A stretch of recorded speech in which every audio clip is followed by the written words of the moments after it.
Hey everybody, this is Emmy Thomas. I'm here with Dorian Ted Steele. I'm going to ask you, Dorian, the same question I ask all the time, which is what is it like to be you? Yes, there's that familiar question, Jamie. Thanks for having me on. Yeah? Again, it's nice to be back. That's first of all what it's like to be me, I'd say. It's good to be back. I've been wanting to come back for a long time. I've had some things to deal with. I've had exams at the moment. Excuse me. Yeah, I've had exams. I've been very, studious, hardworking. I nearly got kicked out of university because somebody who attends a different campus from me has they've basically found my online presence and they reported me. I've never actually met this person physically, but they've reported me and they've reported my YouTube channel, which is the picture of Dorian Steele. And so I got temporarily barred from attending campus until that got resolved. Um, but it's been better though being me. It's definitely been better than a few years ago when I was always like in and out of different jobs, very unstable and unreliable towards myself. So it's good. It's good and productive to be me, I'd say. Yeah, that's good. Do you want to talk a little bit more about it? What is the difference between now and back before when you said a little bit more unstable with jobs and stuff? Yeah. So now because I'm a student, I'm on a student loan. I'm learning to, budget, be a bit more responsible. But I'm always having to fight against myself to do that. Because it's not really in my nature to be that responsible with anything. Um, now I am looking for a summer job just to last me a few months. But if you or if anyone who's watching is familiar with what's going on in this country, the state of the UK, it's not that easy for a lot of us to find work. But yeah, a few years ago, like I'd say, even before when we started talking, you never really knew what I was going to do next or not going to do next. Unpredictable. I was predictably unpredictable, I'd say, and that's always. I think that is somewhat part and parcel with psychopathy, or maybe just me in general. I don't know if that's what it's like for you, but yeah, now I'm a lot more stable, grounded. I'm doing things that are good for me as well, and not just doing the first thing that comes to mind. I think a lot of people would be interested to hear about the transition from into university. Like, have you adjusted well? Are there things that maybe go against your nature a little bit, or are there things that fit you even better than your previous lifestyle now that you're in university? Yeah, I mean, adapting to that kind of setting, it was heaven for me, you see, because before I started university, I was at this factory that I hated. I was always having verbal clashes with, namely the supervisors there, because the supervisors sometimes they could throw their weight around a bit, and I'm not going to tolerate anyone trying to bully me because just because of a job title. It was, physically demanding. It kept you fit, but it's just if you've done factory work, you know about the monotony of it, and so getting out of that and getting into a heavily intellectual environment of learning something and actually doing something that I want to do because I've worked in factories for years. And menial jobs since I was 17, but I wasn't. I've never, up until university, I was never doing something career wise or to earn a living that I actually enjoyed. So that's really helped my outlook on life and the future in general for myself. I'm basically I'm non-criminal now. I don't do anything, illegal or even really dangerous to keep myself occupied. I've focused on losing weight, strength training. I'm studying, I'm writing, I'm doing essays on, the biology of schizophrenia, post-traumatic stress disorder, all sorts of weird and wonderful things. Socially, it's been obviously like there's been the thing with the hater. I think it's the lingo. The person who's tried to have me kicked out But I always knew that my online presence and going into uni would be a genuine a risk that comes with the territory of being online in the way that like me and you are, given our disorders and the stigma around that. But I never let it doubt myself, or I never let myself doubt myself for a second. My classmates don't know about my disorder. Um, they just think I'm, fancy old Dorian with a shirt and tie. I can make everyone laugh pretty well. I get on easy with everyone. Um, so yeah, socially it's been okay. I'm not close to anyone. It is still very much, surface level, superficial. You tell me more about me than I tell you about me, if that makes sense. But you did get elected, right, to a position of Yeah, authority. I got unanimously elected by everyone in our class to be class representative, and that's somebody who has meetings with senior staff at the university I think it's supposed to be like every few months or something like that. And I go and report to them about the learning, the environment in the classroom, what's going well, thoughts and suggestions that I might add, things like that. But yeah, everybody, as soon as the discussion of who's to be class rep came up, everybody immediately like turned to me. They just all said, "Oh, Dorian, you've got to do it. You've got to do it." So we had to have, because the way it works is that the teacher of the class, she's got to do a vote. So we did a vote, and everybody just voted for me. It was great. I'm not gonna lie, I ate that up like a spoonful of sugar. Is it pretty gratifying to be, voted the class representative and to be doing so well in university? Like, did you always know that you had that in you, or is it a little bit you were a little bit maybe you had it in you, but you weren't sure? And how has that No, no, felt? no, I've never. It's like my dad says, because I was talking about this kind of thing with my dad the other day, um, because he was talking about how he can't stand, ironically, he can't stand people who are like really arrogant and vain and narcissistic. We were talking about Keir Starmer, the UK Prime Minister, and I said to him, I said, "Well, how come?" I said, "How come you can tolerate being around me, or you enjoy it?" And he goes, "Well, you're just very charming." He goes, "You're very charming, and you're very polite, and you're good to speak to." And I always know that I've had that in the bag since I was a kid. It's not very difficult to get along with people, get people to like you, even if deep down you don't like them that much. But everyone in my class, they're actually really great people. None of them are stupid, none of them annoy me. We all know how to have a laugh. We've all got psychology as a common interest. Um, so yeah, I've been really lucky with the people that I've been put in a class with. But yeah, it's strange how like they have no idea about who I really am or what I really am. Um, but having them buy into what I want them to see is very that's a gratifying thing. It's interesting. It makes me reflect on my own experience so much because I've also had people, what did you call the person, the hater?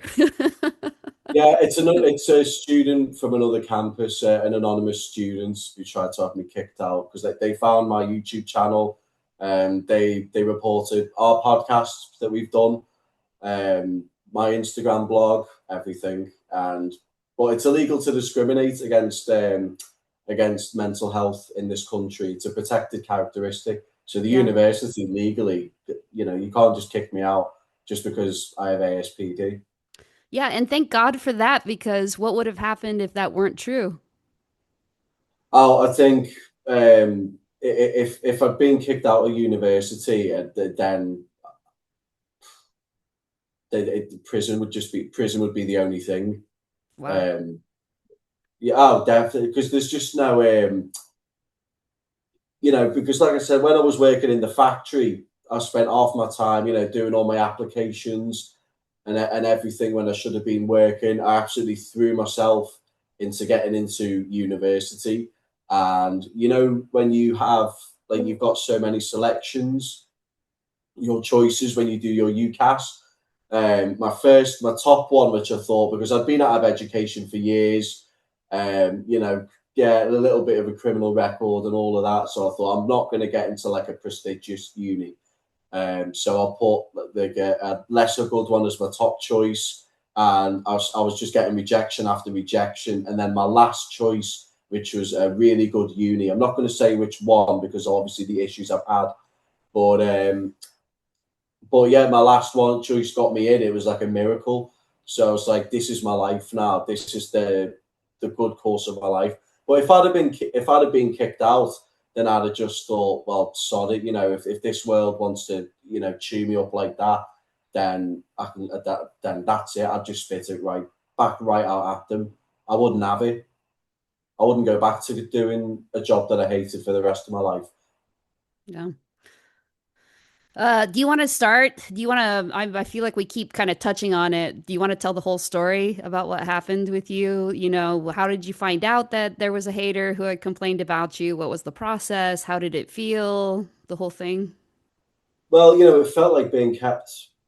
Honestly, it was like being an animal in a cage, but you're not even told why. So the whole thing started in, I think it was about mid February. It was, or early to mid February. I was pulled out of a lesson by one of the head teachers, and they said to me, "Oh, her exact words to me were, there's a concern for your welfare." And I'm just a psychology student. I'm not involved in anything criminal anymore, like I said. So I'm like, what do you mean?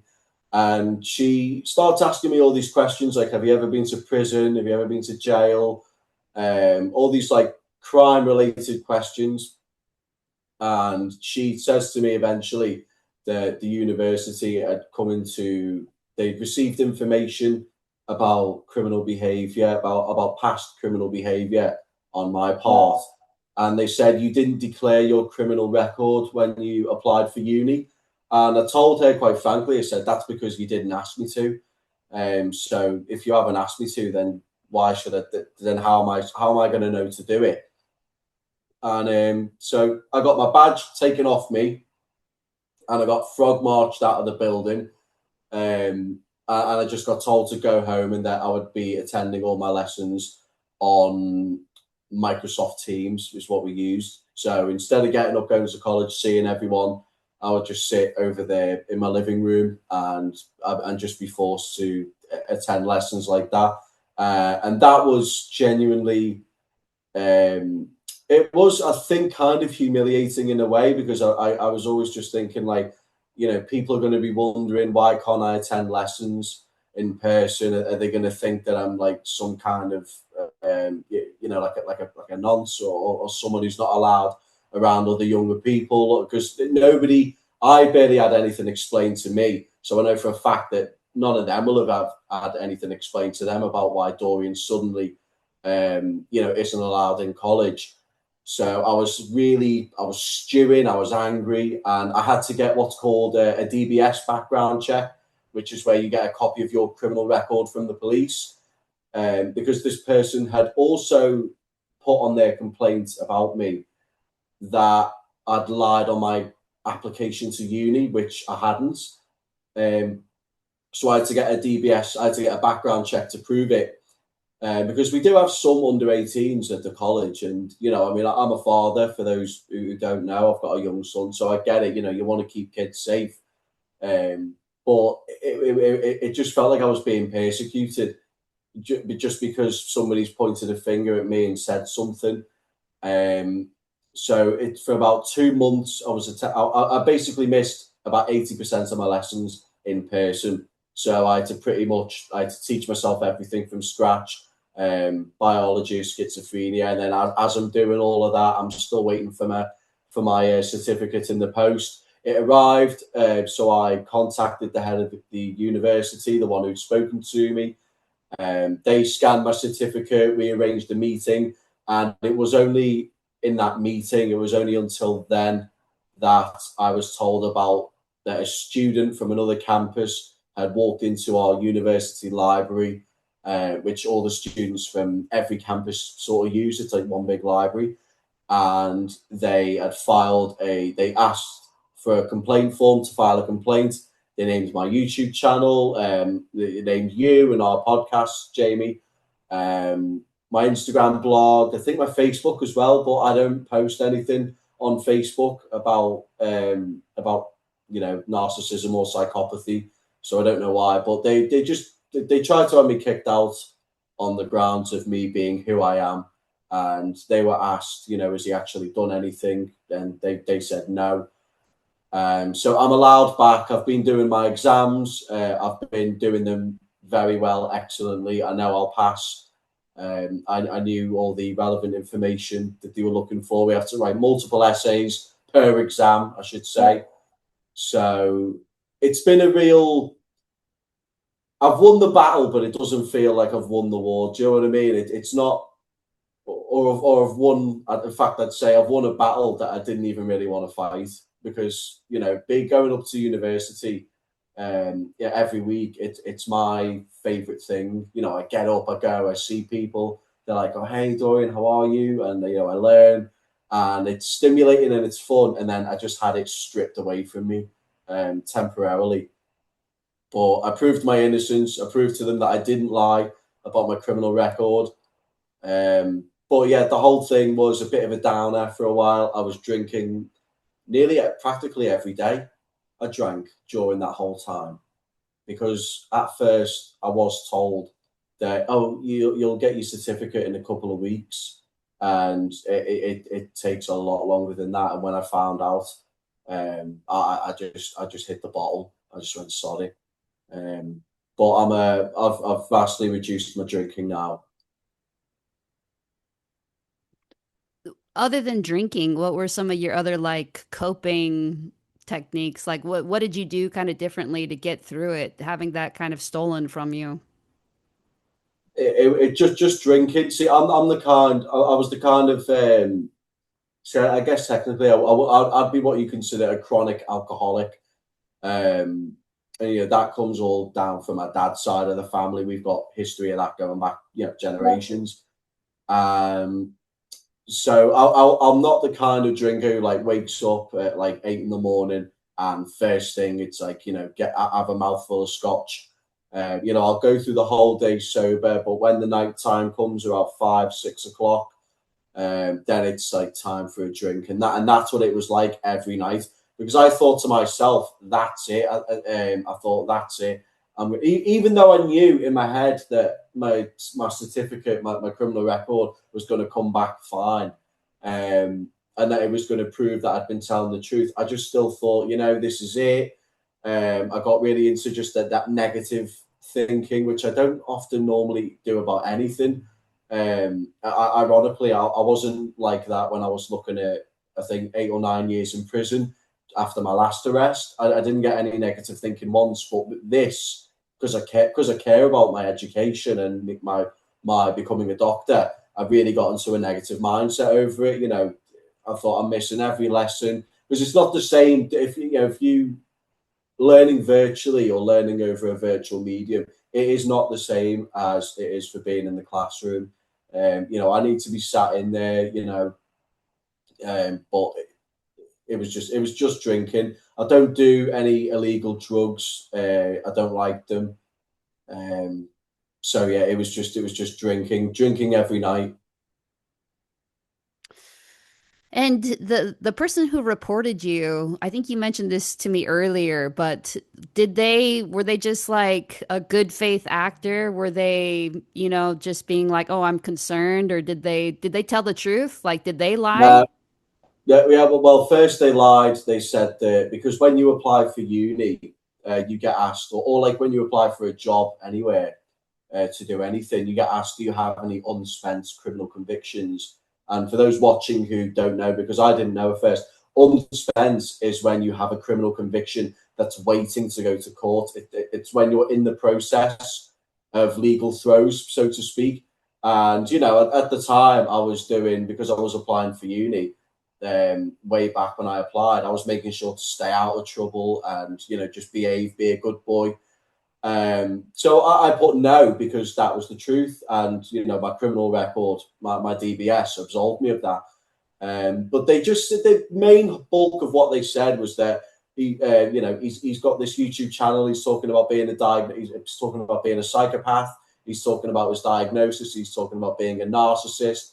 That I was a danger to teachers. That I was a danger to students on campus. They just made me out to be like some completely dangerous, out of control, like a rabid dog.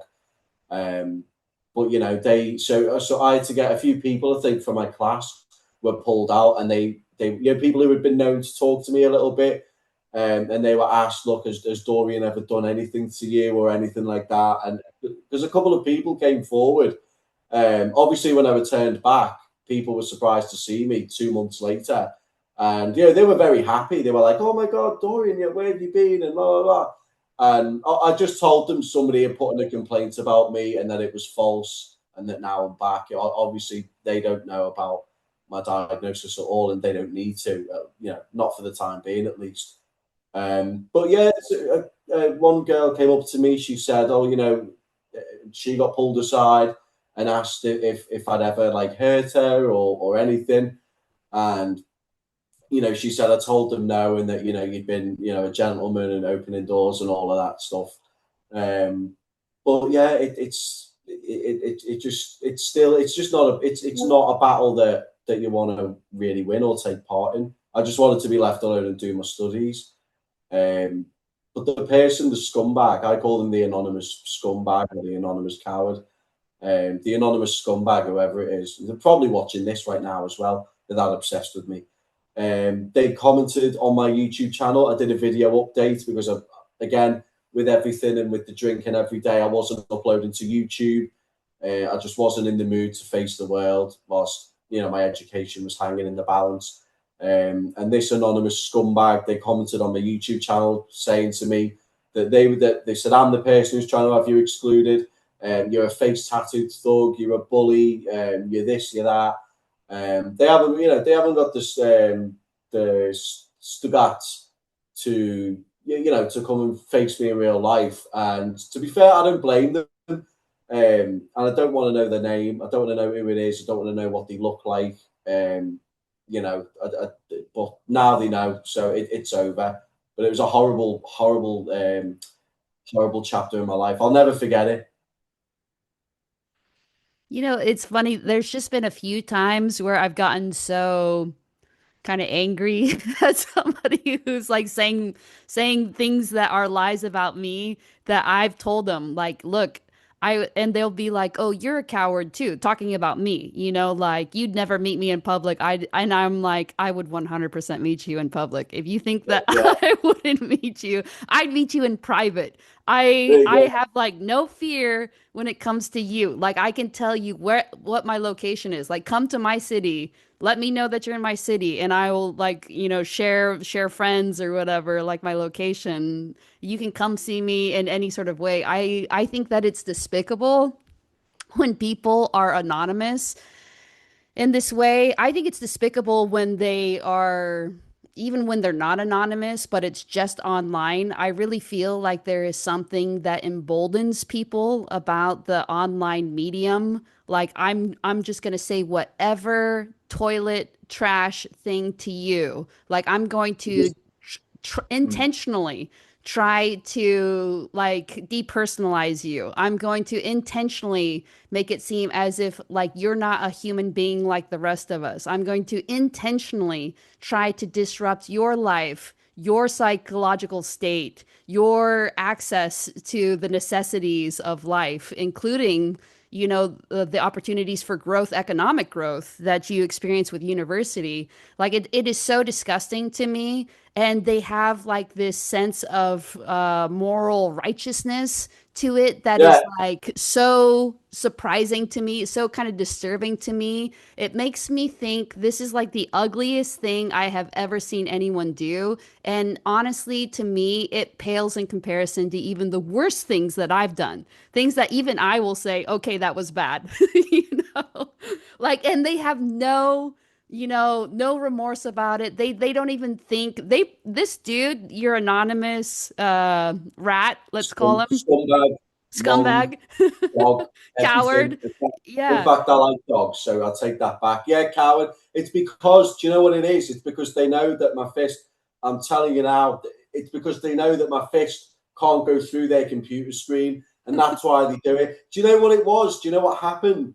So I'm getting loud now because it really is, it's something that needs to be talked about. It's really making me like angry. I was waking up. So after I'd been allowed back in university and I'd got my badge back, I'd got my lanyard back. I woke up on. I had the meeting on the Monday. That's it. Because I attend Monday, Tuesday, Wednesday full time. I had a meeting on Monday, and they said you can come in tomorrow on Tuesday. We've got to talk about some things and all that and hash it all out. So I was like, yeah, fine, just get me back in to my education because I'm not taking out student loans just to, be penalised and scrutinised for having a frontal lobe that's about as much use as a chocolate teapot. Do you know what I mean? It's not my fault. I'm sorry I wasn't born with the golden limbic system. But that's just who I am. And anyway, so on the Tuesday, getting so angry now, I've lost my train of thought. Yeah, that's it. On Tuesday, I woke up, first day back in college after a couple of months. I'm absolutely buzzing. Well, not absolutely ecstatic because I'm thinking everyone's going to see me. I was a little bit paranoid, thinking, is anyone going to have a problem with me? So I was kind of ready to get a nicking in a way, or because I thought if anybody wants to try and say anything about me, then they can catch it. Do you know what I mean?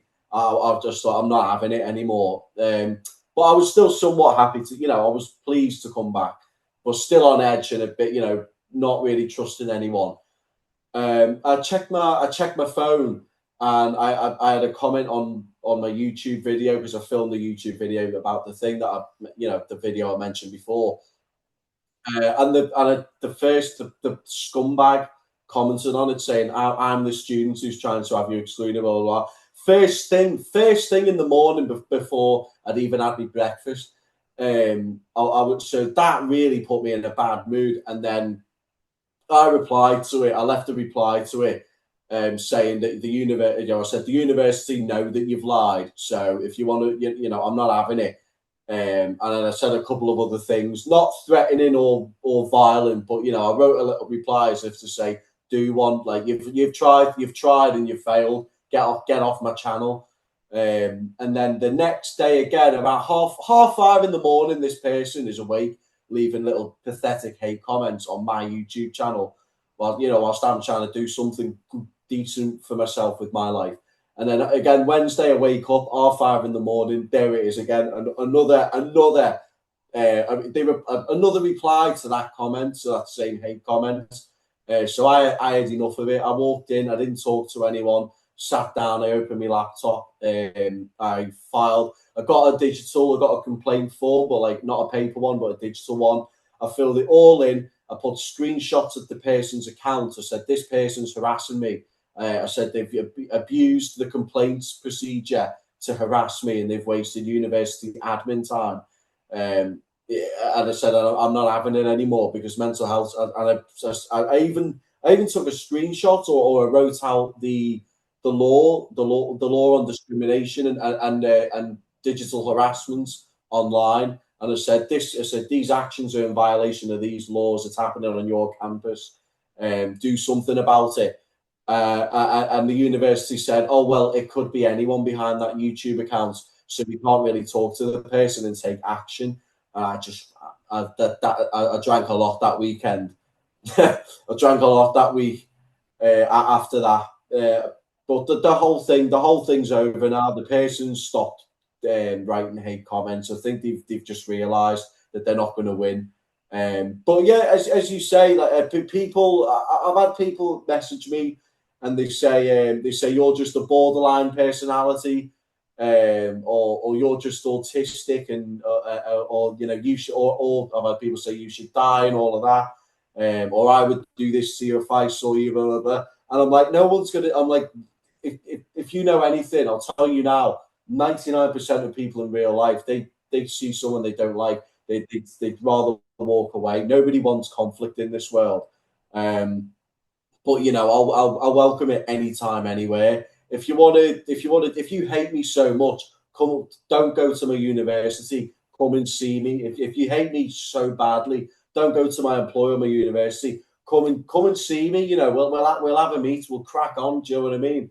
Sick of it. And like you said, if they've got no, it's always people who claim to be like the most virtuous and always they're always in the right, they're never in the wrong. And I know that that's kind of hypocritical coming from me in a way, but it's always just the most pious and arrogant, um, just pathetic individuals who've got nothing better to do than to try and have me kicked out of uni, or to have you fired from your law professor job when you wrote your first book back when I think I was about 12 or 11 or 12. They've got nothing better to do and nothing to show for it, and it really it rattled me. It rattled me for a little bit, but they haven't won, and that's what's important. Yeah.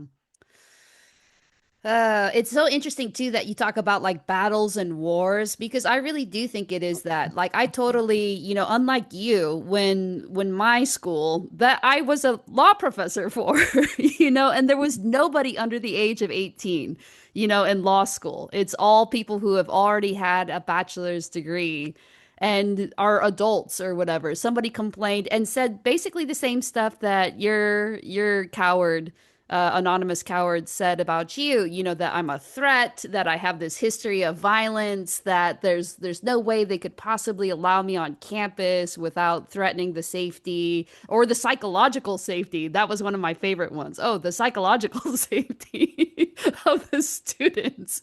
And so it just went on and on and on. And I told the person, the security guy, I was like, look, this is true. I have this diagnosis. These things about me are true. But, even with me, I have like no criminal record, or especially at the You're time. better than me. You know what?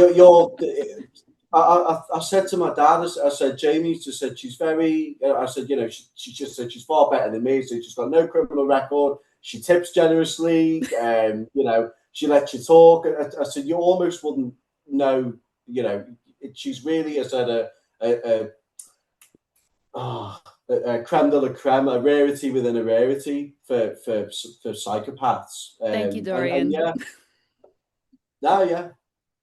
Yeah. But even with that, they banned me from campus and from being within like a kilometer of campus, which was downtown San Francisco, basically covered all of downtown San Francisco. I was like, oh, and they Cool. said like if you I was like this is totally illegal. It's like it's discrimination. You don't even have the authority. And they were like, go ahead and test our authority. We'll have the cops arrest you. Like if we have even like catch a whiff of Oh, you being within. I couldn't resist that invitation. Did you? And they said 1,000. I couldn't been within a kilometer of all the students and faculty and staff. I also couldn't. I was You like, this can't is like exactly. You can't impossible. even. I know. How are you going to? How's anyone going to enforce that? I don't even think that. Could the police tell you that? I don't know. No, the police, Um, there's no way. But that's the kind of thing is that they obviously felt like they were in the right. That is the thing that is so scary to me, actually, is that they well, they're did better those than us. things. Yeah, and they had this sense of self-righteousness about it. They thought, "Hey, I'm doing the right thing." The people who reported me thought I'm doing the right thing. The people who enforced it thought they were doing the right thing. The dean thought she was doing the right thing when she was like, "Yeah, you're going to have to grade all of your." Luckily, it was at the end of the semester. And we had already stopped classes. Like we were in the reading period before final exams or something. So they did the final Yeah, exams and then they mailed me all the final exams and they were like, yeah, it was so interesting. And I remember calling an attorney about it and he was like, he was actually really nice. And I wish that even remember who it was. I'd send him a thank you note. And he says, hear what you're saying. And he's like, but Jamie, I'm not in the business of starting a lawsuit, like when there's nothing really to fight about in this particular situation, right? You just told me that you're not having any more live classes. Like it's already like the very end of the semester. And he's like, you just told Wow. me that you're even moving from the city, that you have no plans to remain in the city, and that this is just like a temporary thing. So I took, that lump. I was like, fine. And by the way, I will name them. It's Golden Gate University in San Which Francisco, the law university? school. Yeah, Golden Gate, like the Golden Engage. Gate Bridge. Don't ever go there anymore. Yeah. But they were like, we can't tell you which students it was. And I sometimes think, maybe every few years I think, do those students who reported me still think they did the right thing? And chances are yes, because I Yeah, think this is something that people don't even like to kind of acknowledge about humanity. Is, everything's like a bell curve in humanity. You know about bell curves now, right, Dorian? yeah. In a graph. You mean like a graph, a bell curve in a Yeah, graph? yeah. Yeah. Okay. And and Yeah, I highs and lows. Yeah. yeah, I thought about this in the pandemic. I thought, some of you are quote unquote right currently, but you're not right for the right reasons, right? You're not right because that's what the science actually says. You're right because your emotions tell you this thing and you Mm. believe your emotions, and your emotions just happen to be coincide with actual reality about in this moment. Actual reality is, yeah, maybe we should, stay home, flatten the curve, or whatever it was, right?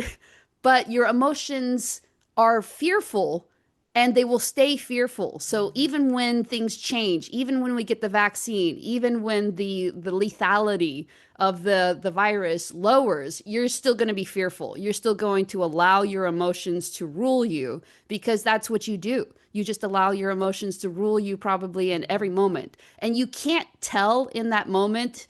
It's like, what do they say some about, like, a rising tide raises all boats, but the same thing too. When the tide goes out, some boats hit the sand faster than others, and it's when the tide actually goes out that we become more aware sometimes of what the sketchiness is. So like when the pandemic changed and the same people, like I had a friend just from mostly Pokemon Go, which I play. He I was like, remember I'm never gonna, you've got a little thing. What's it yeah, called? Do you remember when we were on holiday and you yes. had it in your pocket? And I went, "What's that?" I lost that one. I had to buy a new one. Oh, Yeah, but even he said he's never going to go back to work until coronavirus cases are at zero. And I think he still has not gone back to work.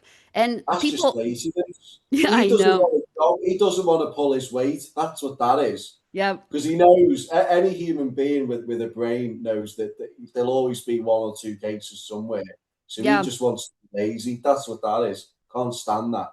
And it reminds me too of the phrase, like you just go where the wind blows. And when I was growing up, we used to have these little sailboats that we would sail down in the bay. And if you haven't sailed, it's like the wind has it, and there's all this pressure, and there's so much pressure on the sail, from the wind that it's pushing the boat forward, right? That's the whole point of sailing. And then if you're turning or whatever, you have a different position in the wind. Sometimes it's like there's no pressure on it, right? And because the wind is basically cutting at it directly, hitting it directly, and then it often flips, especially if you're like tacking, flips to the other side. But that moment from where it switches from the wind is on this side to the wind is on the other side, it can be kind of violent. And I feel like that is often people who live their lives according to their emotions. Is the wind's blowing this way, but it can just as quickly flip to the wind is blowing that way. And it's very violent. It's very jerky. It's very like duck, that here comes the sail, we're going to get smacked in the head with the sail. And then it's like once it hits again on the other side of the sail, it jerks you, right? And people, I think, just live that way where they are not self-directed at all. They have no motor. Mm. It's really just they are a sailboat, and they're just wherever the wind goes is where they just naturally go. And I think sometimes that does work out, right? Sometimes, maybe they are right about emotional kind of things here and there, but then when circumstances change, their emotions don't change is the problem. That's the problem with like living in this emotionally kind of driven way where you just allow your emotions to tell you what's right and wrong, where you allow your emotions to tell you who is human and who is not human. Like it's when you that is so dangerous. It's so much more dangerous than psychopaths, psychopathy, I think, to have people who live this way. And I realize they're not in the middle, they're also on the extreme. Here we are, psychopaths using very little emotion to live our lives, and here they are also on the extreme, using their emotions to run basically all of their lives, and they are more dangerous. I really think they are the people who have led to like the worst atrocities. I was just reading a book. It was talking about riots in the 90s in India between Hindu people and Muslim people. And they were just burning Muslim people in the street. If they saw you in the street and you looked Muslim, you had a beard, you were wearing the Muslim clothes, they burned you alive in the street during this particular period. And that sort of thing is something that a psychopath would never do, and that's just one example. There are, hundreds of thousands of examples that you could come up with. I could come up with 1,000 just right now of just different examples in which this has happened. And people don't fear that. It's so weird. It's like they almost have like this collective memory loss after the thing has happened. Like, oh, that got a little wild. We were burning people in the street for their religious beliefs. That got a little bit wild, but It let's was a just move religious, on. There's it no was a there's religious no riot. yeah, there's no desire to try to arrest those people. There's no desire to pay reparations to the Muslim people. There's no desire to like make good for it. There's no desire to say I'm sorry. And the thing that I think of often with regard to this is actually like transgender rights and gay rights, because I've also been I love kind of period pieces like books and movies. I love to kind of Yeah. inhabit those worlds. And actually, I was talking to you before, but I was talking to a bunch of professional bassists, including Rufus Reed was on this particular Zoom thing. I wasn't talking with him, I was listening to him. But he's a really, he's like famously played with like a lot of jazz greats like Dexter Gordon, Eddie Harris, and he's African American, as many jazz musicians were. And he was kind of talking about, he said something like, this would have never happened, this group of bassists. And I think I asked myself, what does he mean? And I think he kind of meant, that bass was always kind of considered a secondary instrument. Like piano was a serious instrument and bass wasn't. But I also think he kind of meant, this particular group of people, like the racial integration, the gender integration, like the fact that there were like obvious like transgender people in kind of this audience. I think he kind of meant that too. And it's interesting. I just went to the Getty Center, which is an art museum in Los Angeles, and they were doing this retrospective on photography during the civil rights movement in the United States. So in the 1960s, when mostly predominantly Black people were fighting to have the right to vote, basic civil rights, Rosa Parks, who famously was like, I'm not going to sit in the back of the bus. The different riots, the different court cases that came from all those I different think, things. yeah, hang on, Jamie. I think it wasn't it Rosa Parks. She wasn't going to stand up to sit down. Hmm. Yep. Yeah, She's my she'd fifth have been, cousin, Rosa yeah. Parks. I'm like, how did that get there? But she is my fifth cousin. Wow. Yeah. Yeah. So just and I was there, and I did notice at the museum, I was like, there's a lot of Black people, and it was also Mother's Day, and I was like, they're dressed very beautifully. Like and I was like, why are there so many Black people at the museum today? Like maybe like 30-40%, which is higher than the local population is. And then I was like, oh, stupid me, there's this special exhibit about this. But just like, the people who, if you look, I forget what her name is, but it's a little girl. She's like 9 or 10, and she's going to school, and she's black, and she's going to an all-white school. And you can like probably Google the photo and see this. And there's just a bunch of white people around her. She's being escorted to the front of the school I've by, seen it. You're all screaming at her, and you can. yes, I mean, it's only a photo, but just by the looks on the faces, you can see like how much they hate her. yes. I've seen it. I've seen it. I know what you mean.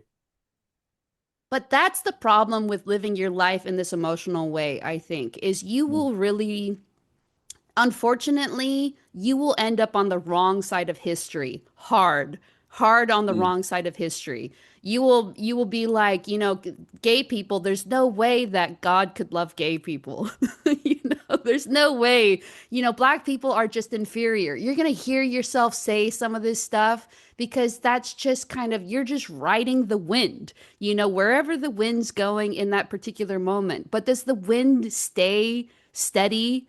No, that's another thing you learn when you grow up sailing. Like I'd get stuck places. We'd get completely stuck because the wind just dies completely. And we'd be out there for like an hour or two, just like stuck. We have no oars or whatever, nothing to do. There's like really nothing that you can do in those sorts of situations. But I just think with these people, with your anonymous coward, with my people who I still get, sometimes the other day, a few weeks ago, one of my students was, called me, for office hours or whatever, had some questions, and then was like, and by the way, I don't believe you're a bad person. I was like, okay.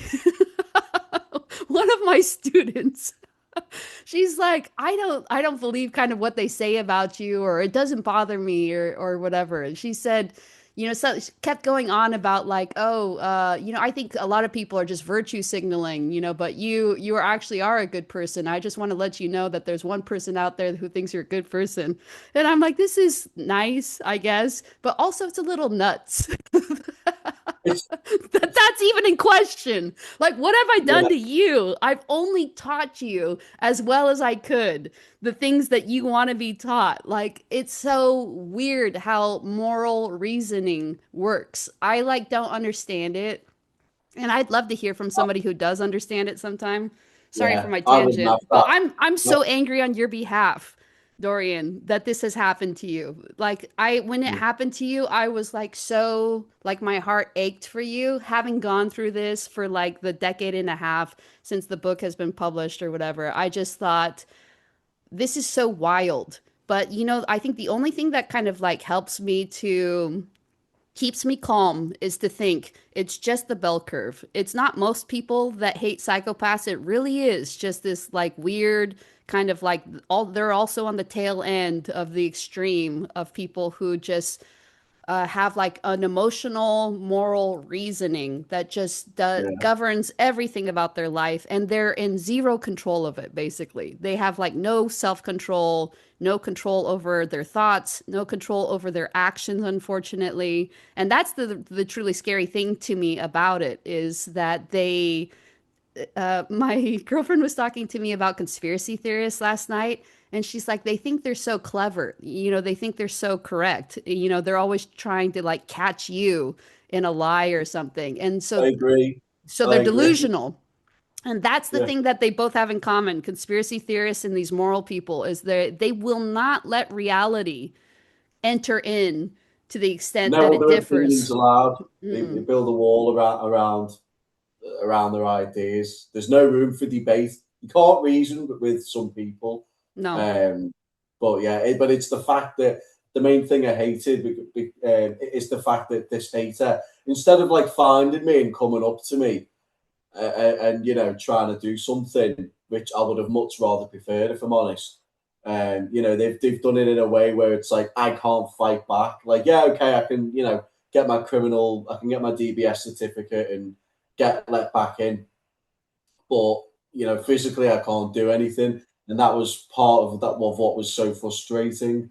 And even to hear the head of the uni say they haven't complained about anything that you've done. You haven't done anything, but yet you're still treated like the scum of the earth. But yeah, that's just It was just, it was enraging. It was just very. I became very pessimistic, is the word. Very just down about everything. You know, don't talk to me. Wasn't really talking to anyone online. That just didn't even want to be seen or heard. Because I just thought, if I get kicked out of uni for this, I'm just going to be on the 10 o'clock news. I thought, sod it, because I have had enough. Um, you know, I remember when I was doing court ordered therapy with a prison psychologist.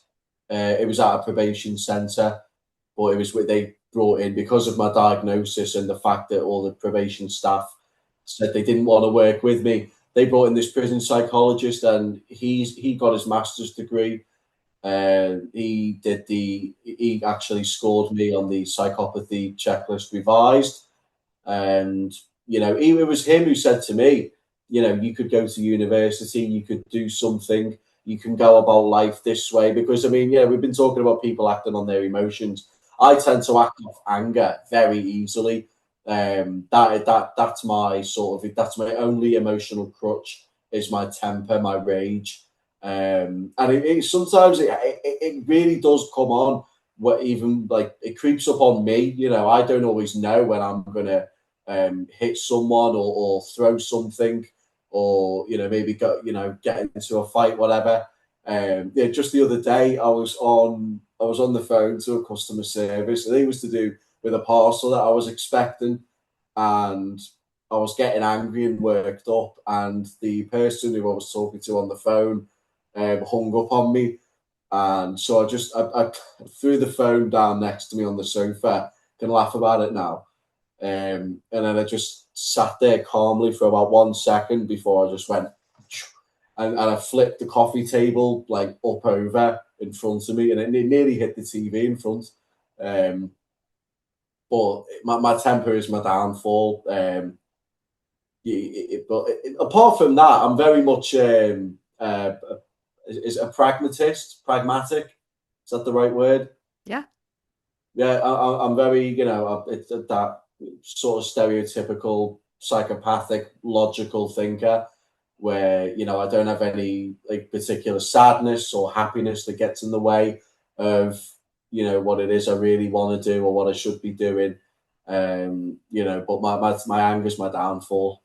But I'm better at holding it in, but I don't like to, because it's very, it ruins my day, and it feels horrible to hold such, because when you've got psychopathy, your anger is like it's like throwing a bottle of whiskey into a frying pan. It's it's quick, it's powerful, it's explosive.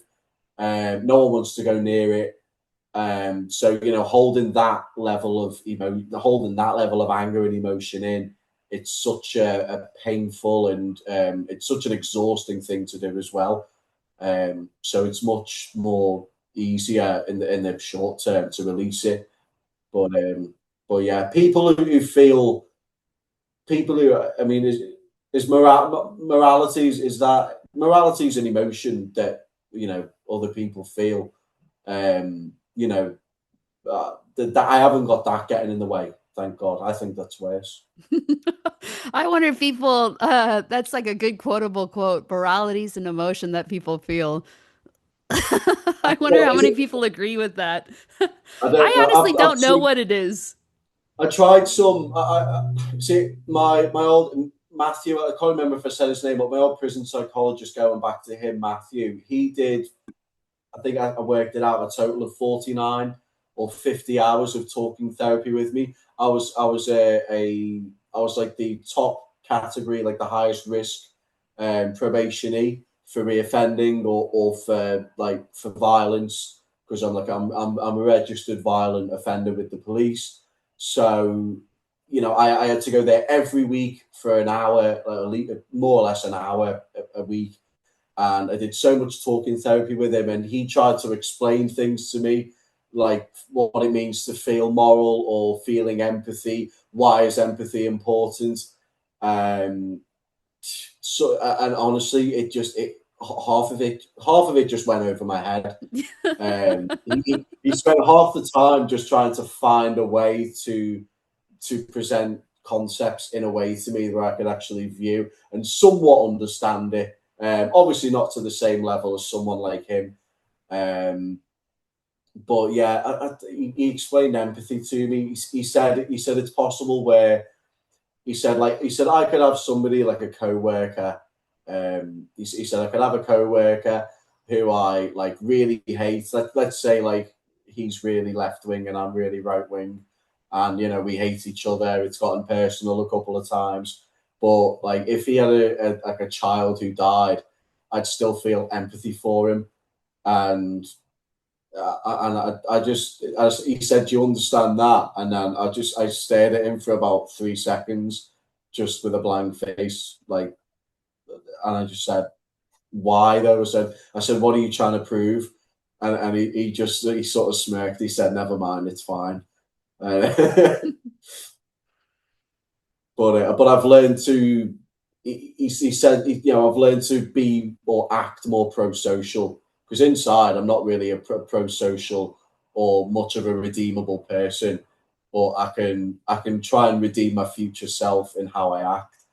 In a way, I think it's good way to put it. Yeah, I love that. I've always thought this, that whether or not you can hold a psychopath accountable for their actions. I do No, think you that can't. is like a little bit of an open question. I think, It's well, not. I'm like, if psychopaths, I feel this way about psychopaths. If they are violent, if they can't control themselves, then yeah, put them in prison. Because I don't want to have to deal with them either. Do you want to have to deal with a violent psychopath who's like completely can't control him or herself? Well, it's a bit. I mean, I've never had to deal with a violent psychopath. It's just that sometimes some of the people who've come across me, I've been the violent psychopath that they've had to deal with. So you're kind of asking the wrong person. The last fight, I've got a story I want to tell, but I want to be careful how I word things. Mm. Um, I'll say some point late last year, I bumped into an individual who I'd had a disagreement with in a previous job. We'll just leave it at that. Do you know what it was? Joe, what it was like? It was like a western. Joe in a western when Clint Eastwood and one of his enemies, and they'll like step on the street at the same time or the dusty road, and they'll be ready to draw the weapons. It was kind of like that. I'd left my flat to go to the pub, um, and as soon as I turned, I crossed the road to turn over and keep walking on this block outside this block of flats. At the exact same time, this fella, and I recognised him instantly. It was very dark in the evening. There wasn't too many people. Um, and this scumbag, this other scumbag, I won't say his name, but this other scumbag comes on the same block as me at the same time, walking down the street. And even though it's pitch black, I can tell that he's recognised me, and we know we've recognised each other. And I just, you know what? I thought I seen a little to my right. There was like an open because it all had silver fencing. There was an open bit with a set of traffic lights to cross, and there was no cars. I could have crossed the road to not get into anything. But as soon as I saw him, I just thought, sod it. Walked up to him and then I weighed him in. Do you know what I mean? I battered him. I battered him so bad. So I battered him. I went to the pub still because I live in a rough place where that kind of thing happens more often than you think. So I've had this fight. I've won. I've just left him on the ground and I've gone. I don't want to swear, but I'm calling them all sorts. I'm going, you muggy little. I'm going, you're disgusting and all of this.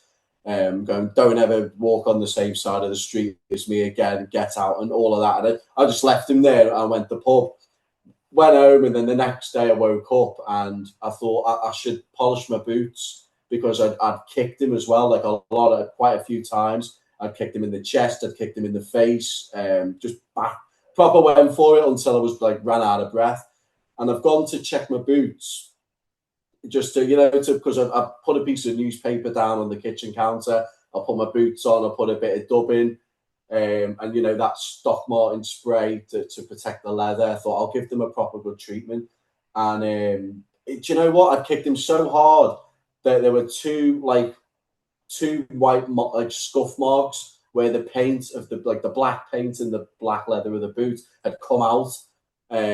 So he will have woken up with it with a few bruises at least. But I wouldn't say like I'm not going out my way to be violent every day. But if you cross me in the physical realm, not like this little troll on YouTube and all of that putting complaints in. If you cross me in the physical realm, I will deal with you. I'll deal with you and your mates. You know, so I'd say, yeah, I'm the way I'd word it is I'd say I'm a psychopath, but I'm only a violent psychopath if you make me that way. It's because of something you've done. Um, so yeah. So that's the way I see it. That's my experience. But Dorian, do you disagree with me? Like, let's put it this way. Some psychopaths that I've met, it's like, okay, they will do those things, but then let's say the cops do show up, then it's like, okay, you got me, and then you're not fighting with the cops. It's like, take me to the jail, process me, book me. Like, how do you feel about that? Like, do you still think that there should be the equal application of the law to you? If what you've done is against the law. No, because we've got a disorder where our moral reasoning and our emotional judgment is skewed and disordered. We can't think the same way that a normal person would. So we shouldn't be treated the same as a normal person because we're not. I think I'd always I'd rather go to I'd say I'd rather go to like a hospital, an inpatient facility where I can be treated and do therapy. I wouldn't want to do any medication, but I'll tell you now, if I'm in the middle, I've never had that where I've been in the middle of a fight and then the police have turned up. I've never had that. But if I'm fighting, if I'm in that mode in my mind, if I'm laying people on, if I'm putting it on people, if you're a copper, then that your uniform doesn't mean anything to me. If you come running at me with a set of handcuffs, then you're going to get it as well because why wouldn't you? I would never ever. Do you know what I mean? It's just not. It's not the kind of person I'd say. My advice for violent psychopaths is that if you see somebody, if you see somebody having a fight, leave them to it. You know, no, that's my advice for the public. But as far as the law goes, I'd say no. We should be treated. We should be diagnosed, or if we're not already, and treated as something because we don't think. I used to get told as a kid, or control your anger, just control your anger. And I knew in my head, I was like, no, but I can't control my anger. Like I'm not asking for it; it just happens. And I told that to my parents. I'm like, I can't. I'm like, I can't do it. You're asking me to control my anger, and I can't do it. I tried to have fights with my dad when I was like 10, 11, like proper trying to throw punches at him. He's had to pin me down on the ground until I've calmed down. There's obviously a clear, if somebody's like that's got a problem, then putting them in prison or throwing the full book of the law at them, it's not going to help. If anything, it'll probably make it worse. Yeah, I mean, I can see your perspective, definitely, because imagine like this is kind of true. So I have an uncle who has Down syndrome and is violent, is like violently Down syndrome. And after like getting in so many fights with, after my grandparents died, he went to go live with his sister, my aunt, and she was married to this guy, my uncle, right? And my uncle would have to like pin down. I'll give the name of my. This is getting too complicated. I'll give you the name of the Down syndrome uncle, Uncle Matt. So he'd have to pin down Uncle Matt, and restrain him from not like Mm. attacking other people, including his other sister who is also Down syndrome, Claudia. So like Matt and Claudia are the Down syndrome uncles and aunts. And he had no control over himself. Like he really didn't have control over himself. because he's not just Down syndrome, he's kind of like low functioning Down syndrome and had anger issues. And, his parents are dead. He kind of doesn't understand why they're dead. He has issues with his sister a little bit, because she controls what he eats because otherwise he just like eat everything. He has like an eating disorder too, kind of like a binge eating disorder. So he has Uh, no kind of like real good emotional, um, what do we say? Like way to kind of equalize his emotions, like way to kind of process and deal with his you mean kind of emotions. like do you mean kind of like a borderline? What's it called in the DSM? Like rapidly changing emotions, or Yeah, words like that emotional dysregulation. He like suffers that's from, it, yeah, dysregulation. Yeah, yeah. dysregulation. Yeah, Yeah, so he eventually, my other uncle, the one who's married to Uncle Matt's sister, he is getting older and he can't kind of like pin him down anymore. And like my Uncle Matt, he's like a full grown adult. He's like a little bit on the short side and stuff, but he's like stocky and muscled or whatever. And so it's like yeah, trying to pin him down or whatever is quite difficult. So they end up, he's like, I can't keep doing this. I can't keep having these scuffles with him. But nor can Uncle Matt go stay with anybody else because it's like any of his other siblings, because it's like, nor can those people deal with things. So he ended up having to go live in a particular home, for people who have, his okay. level of needs, because Yeah, it's not just, he can't live, and Claudia, his sister still lives with my aunt, because she never had like violent issues. She still goes to Disneyland. She still goes to do these things. And Uncle Matt, he does have like a pretty good life. One time I was at the zoo at the same time he was, and my girlfriend was like, "Isn't that your Uncle Matt?" But I just saw him from the back. I was like, "Can he be?" Probably not, but no, it was. So he's still going to the zoo too, but he can't live with his sister anymore. His sisters, he has to be in this home where I guess people are kind of trained to do things. So I can see what you're saying. You're kind of like, for Uncle Matt, it doesn't make sense to send him to prison.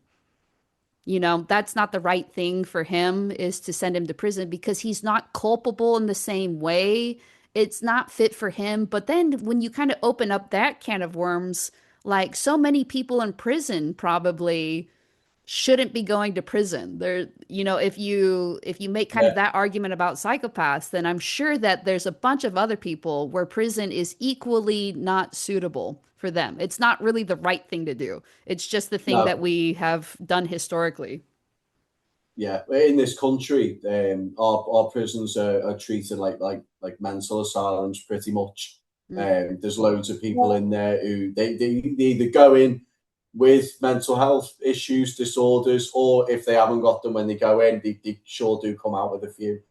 Um, but yeah, I think I've never agreed with sending with psychopaths to prisons. But once I found out about it all, because if I can't biologically function the same way as you, it's just we're a different breed. There's still a lot about us that isn't even really understood on how to treat us. Yeah, we have ideas. Some things work better than others, but it's such an ingrained, it's such a disorder. It's a really weird one because it's such it you can't remove it or change it. It's just you've got to get the person to adapt. I mean, look at me. I got diagnosed when I was 22, and I didn't really start even making many responsible decisions or good decisions until a few years later when I was going to uni. I mean, yeah, I went to work, I had a job, but that was about it. Still, friendships, relationships to me are just as difficult. Well, they're not difficult, but non-existent.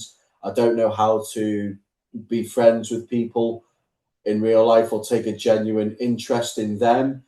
I don't emotionally bond. I always see people as, that they're not someone to me. They're something. They're something to be used, to be, I wouldn't go so far as to say exploited, but it's going to be I'm very much all taken and give the very minimal to get what I want. And then I get bored of people so easily. So I'm like, right, a new one. Um, and then I'm very comfortable on my own, you know. And it's not that I don't, it's not that I dislike everyone. It's just that I don't have the compassion or yeah, like the humanity to see people as a person in general, if that makes sense. So relationships are hard. You know, I am quite oddly enough. You know, we know we've talked about this. I'm quite the romantic. You know, I like the idea. I like marriage. I want to be married. I hate the fact I'm 25 and I'm not even dating or engaged. You know, and but it's just one of those. So we clearly, throwing us in prison for so many years. If you put me in prison, if you were to put me in prison even for like a year or less, or even less than that, my paranoia, my anger, both of those things would just skyrocket, and it wouldn't be, like if you were to tell my dad, like, oh, he's never coming out, I'd just keep getting nicked in prison. I'd be violent all the time, paranoid all the time, on the defensive all the time. That would just drive me into a violent, paranoid, um, constantly trying to be, constantly assertive, kind of mindset. Hmm. It just Uh, wouldn't do me any favors. yeah, I'm interested in then I mean, it kind of makes sense, and it's interesting too talking to you because, we do have this age difference between us. Like, I really could have been your mom. See, I used to, do you know what? Before we met, because we went on holiday, we should talk about that soon. You know, before we met in person, I used to call you Auntie Jamie Hmm. to like my dad and my kid's mother. You know, like if we were doing filming or having a chat, I'd say, "Oh no, I'm talking to my Auntie Jamie." But when I met you in person, when we met each other with Aria for the first time, I was like, I don't know, she's literally kind of like a kid, like as a like just in the sense that you're very. Do you know what I mean? Yeah. Yeah, I was like, because an auntie. It's not to say that you're like immature, but you're just very down to earth and just sort of. There's got to be a word for it, like living life on a whim, kind of. Yeah. I Like, call myself adventurous, childlike. Yeah, like very adventurous and explorative. That's the word. mm, Adventurous and explorative in a childlike way. Um, but yeah, so I see you like as someone my age now, but I know you're not. hmm. Yeah, but it is interesting to kind of think about it because I think you're right. When I think about other kind of criminal psychopaths, let's kind of put it this way, who have desisted, who have stopped getting arrested, which is kind of you, Dorian. Like you have a criminal It past. is. Yeah, but not a We, criminal present and probably not a criminal future. yeah, I mean, again, the last time I did anything, so that fight that I talked about, well, it wasn't really a fight because the fella he didn't have a chance to get a lick in. I just went bang straight in there, and then I threw him around like a dog toy. But that was the last. That was last year. That was at some point. That was late last year. I didn't get arrested. I got away with it, but technically, it's still criminal. But that was a pure a pure react. That was something that I couldn't control. Do you know what I mean? I couldn't Mm, help it. It was just something that happened. All I did was throw the punch. If he wasn't there, then I wouldn't have done it. But since that, I'm not involved. I don't take drugs. I'm not. I don't earn money dishonestly or anything like that. I'm very by the book. I'm by the book, and I keep thinking. I do have to remind myself to keep thinking about the future. Keep thinking about the future. Keep thinking about getting my PhD. Keep thinking about not getting arrested, not going to prison. Um, so yeah, I have to keep that future mindset in mind. But I think with other people, with non-psychopaths, that's sort of like an automatic, a given. Because like other people have regret and they they know they have guilt and all these other things to stop them from making bad decisions. But we don't. So we've always got to remind ourselves to think, oh yeah, think about the future, think about what you want for yourself. Yeah, it's interesting though. It kind of makes me think because obviously we don't send little kids to prison for getting in fights. We don't. Uh, And to think you're 25 and 25 is about kind of the age that I've heard at least thrown about when the brain is like more fully formed. And it makes me think maybe we should treat especially younger psychopaths from like 18 to 25 not as adults, but sort of as like juveniles a little bit, as like this you know, maybe that's kind of a different way to treat it. But what would you say would be your perfect way of treating psychopaths then? If you don't send them to prison, what do you do instead? for me, I mean, I think, do you know what? As a whole, from the start, from day one, it comes down to the parents because when you've got a child with psychopathy, there are signs, and you can't say that there isn't. It might not be, the worst horror story in the world, but me, I used to enjoy seeing animals. I never used to like stab or kill dogs or cats or anything like that, but I used to enjoy seeing animals scared. I used to enjoy frightening animals, frightening girls my age as well, and boys sometimes. Um, I've even when I was older, like 18, 19, I used to enjoy like frightening my girlfriend at the time.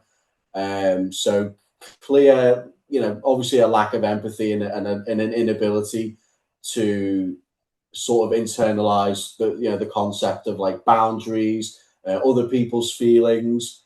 I remember when I was 11, I think I was 11 or 12. Essentially tortured this young boy who must have been about like 9 at most. I just lacerated his back with stones. And when my mum and I got confronted about it, I just denied the whole thing. Never any guilt, never gave it a second thought. I woke up, the next day was a new day. My mother clearly knew that, like looking back on my childhood, my mother clearly knew that there was something wrong. So she should have done something. Hmm. But even if nothing's done during childhood and you just sort of are allowed, like I was, to grow up unchecked, I'd say for adult offenders or I'd say an inpatient facility, a placement at an inpatient facility for maybe like a minimum of 6 months to a year, depending on the crime. Maybe if it's murder, something a bit more, a lot longer, like a few years to see how they cope with treatment plans. But yeah, just automatically going straight to jail, it isn't solving anything Yeah, it's interesting. because because we've got high recidivism rates. Before my last community order, I'd had a previous arrest before. But the list of criminal activity that of everything I've ever done compared to what I've been caught for, that's a mile long. So off paper, I've been extremely criminally recidivist, constantly in and out, this scheme, that scheme, spur of the moment fights, things like that, threats to life, everything. Yeah. At least in California where I live, they do have a criminal diversion program where you don't go to prison necessarily. You can opt into getting mental health treatment if the mental health disorder that you experience is considered to have contributed substantially, I think, to the crime that you committed. Then they allow you the diversion program. Interestingly, like when I first learned about this, maybe like 5 years ago, there were three exceptions to this. If you had borderline personality disorder, if you had antisocial personality disorder, or if you were a pedophile, then you couldn't participate in the diversion program. It's since been updated.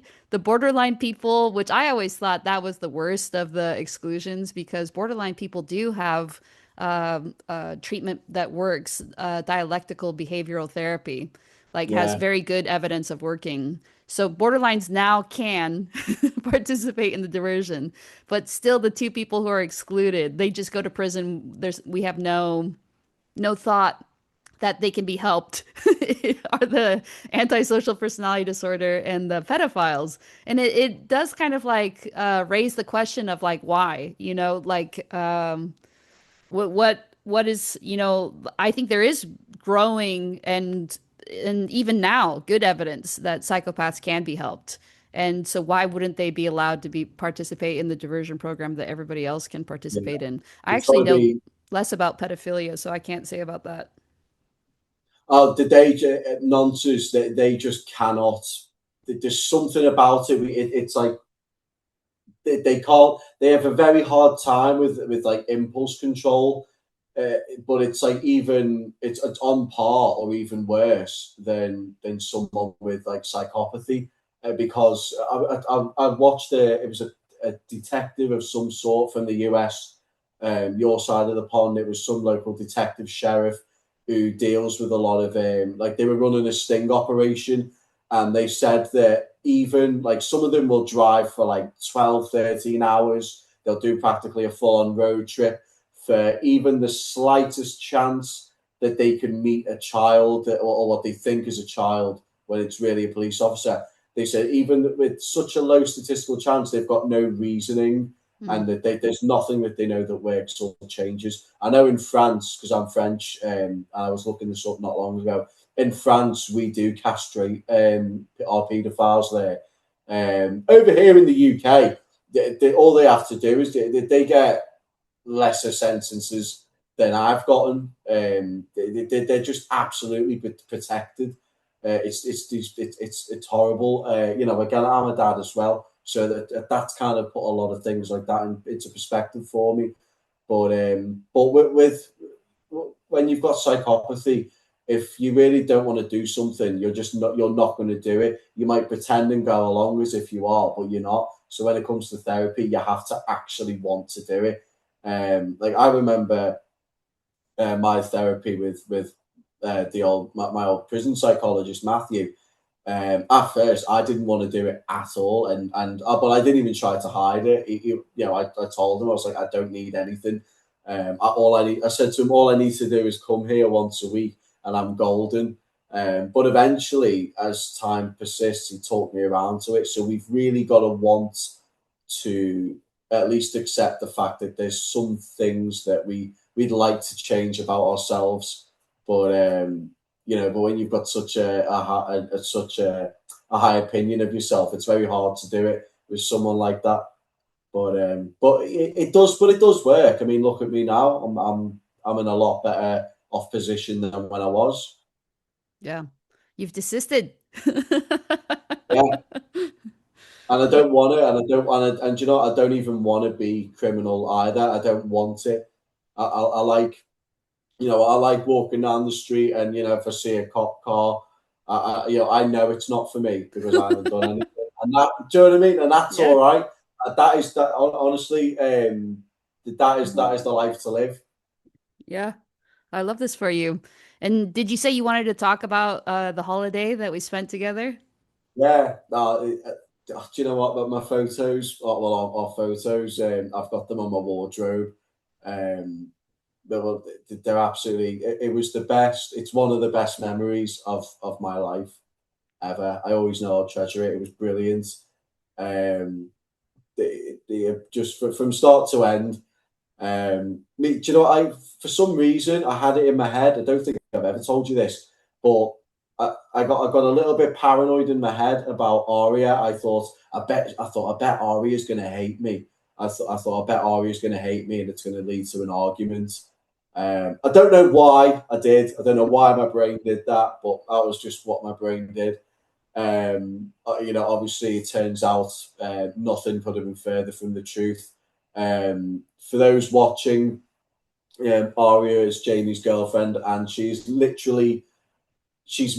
but in the body of a little tiny blonde American girl. If you imagine that, Yeah. she is. She just is. Um, it's like we even when we were eating at when we were eating like our dinner at our restaurants, we were like ordering the same foods. Really weirdly similar. So that but in it was so good, and it was good to see you in person. Getting the train together. Do you remember when what happened at Windermere Station Yeah. when I think I was supposed to get a different train, but something had happened. I managed to bunk on your train and get away with it, so we got a bit of extra time together. Um, I'm sure. I think you went to the ladies to the restroom, and I'm positive. I'm positive there was one woman at one point. At Do you remember when we got off at Oxenholme and we were Uh, waiting for your train to take you and Aria oh yeah, to yes, London, uh-huh. into Aria? There was one woman who I am 99% sure recognised me and you because she would not stop looking in our direction. But and I was waiting. I was waiting for her to take her phone out, but she never did. She was just looking like really. She had that look on her face, like, "Oh my god, it's them!" Like I know that. Um, well, she never came over. But it was brilliant. I learned about the Brontes, and I know you might be mad. I still haven't got around to reading Wuthering Heights. What's the other one? What was the other one? Jane Eyre. Jane Eyre. Yeah. Yeah, Jane Eyre. To quote Aria, she said Jane Eyre banger. So I've got to read Jane Eyre because it's a banger, and it is on my list of things to do. Obviously, I've had all of this malarkey with uni going on, but going to the moors and just going somewhere as well. Like, because again, where I live, it's not the best area. Going somewhere where there's no litter, good company, good food. It's one of the ultimate highlights of my life. Absolutely. I Um, love this. I We were just talking about you last night because you said something about like tell Arya congratulations on finishing her year of schooling that she was in this past year. is And she? I thought she just done an exam. So has she finished her masters? no, no, she has another year, but she just finished the Okay. first year. And I said something about you saying, that what you just said, that she's like the female American version of you. And she's like, it is so true. Like it's like so shockingly true how similar you two are. It's It's that really, narcissism meets psychopathy blend. That is like such an yeah, interesting because blend. she's the same. She's the same as me, isn't she? She's a comorbid Yeah. ASPD, NPD. Yeah. But it's things outside of that, like again, preferences, mannerisms, thoughts, opinions. It's like things that go beyond the just the personality disorder. You'd think we were like brother and sister or something. You Yeah. you really would, like non-identical twins, but no. Um, but yeah, she really tell her to go for a PhD because then Okay, we'll so both you be can both be doctors. doctor. Yeah. Yeah.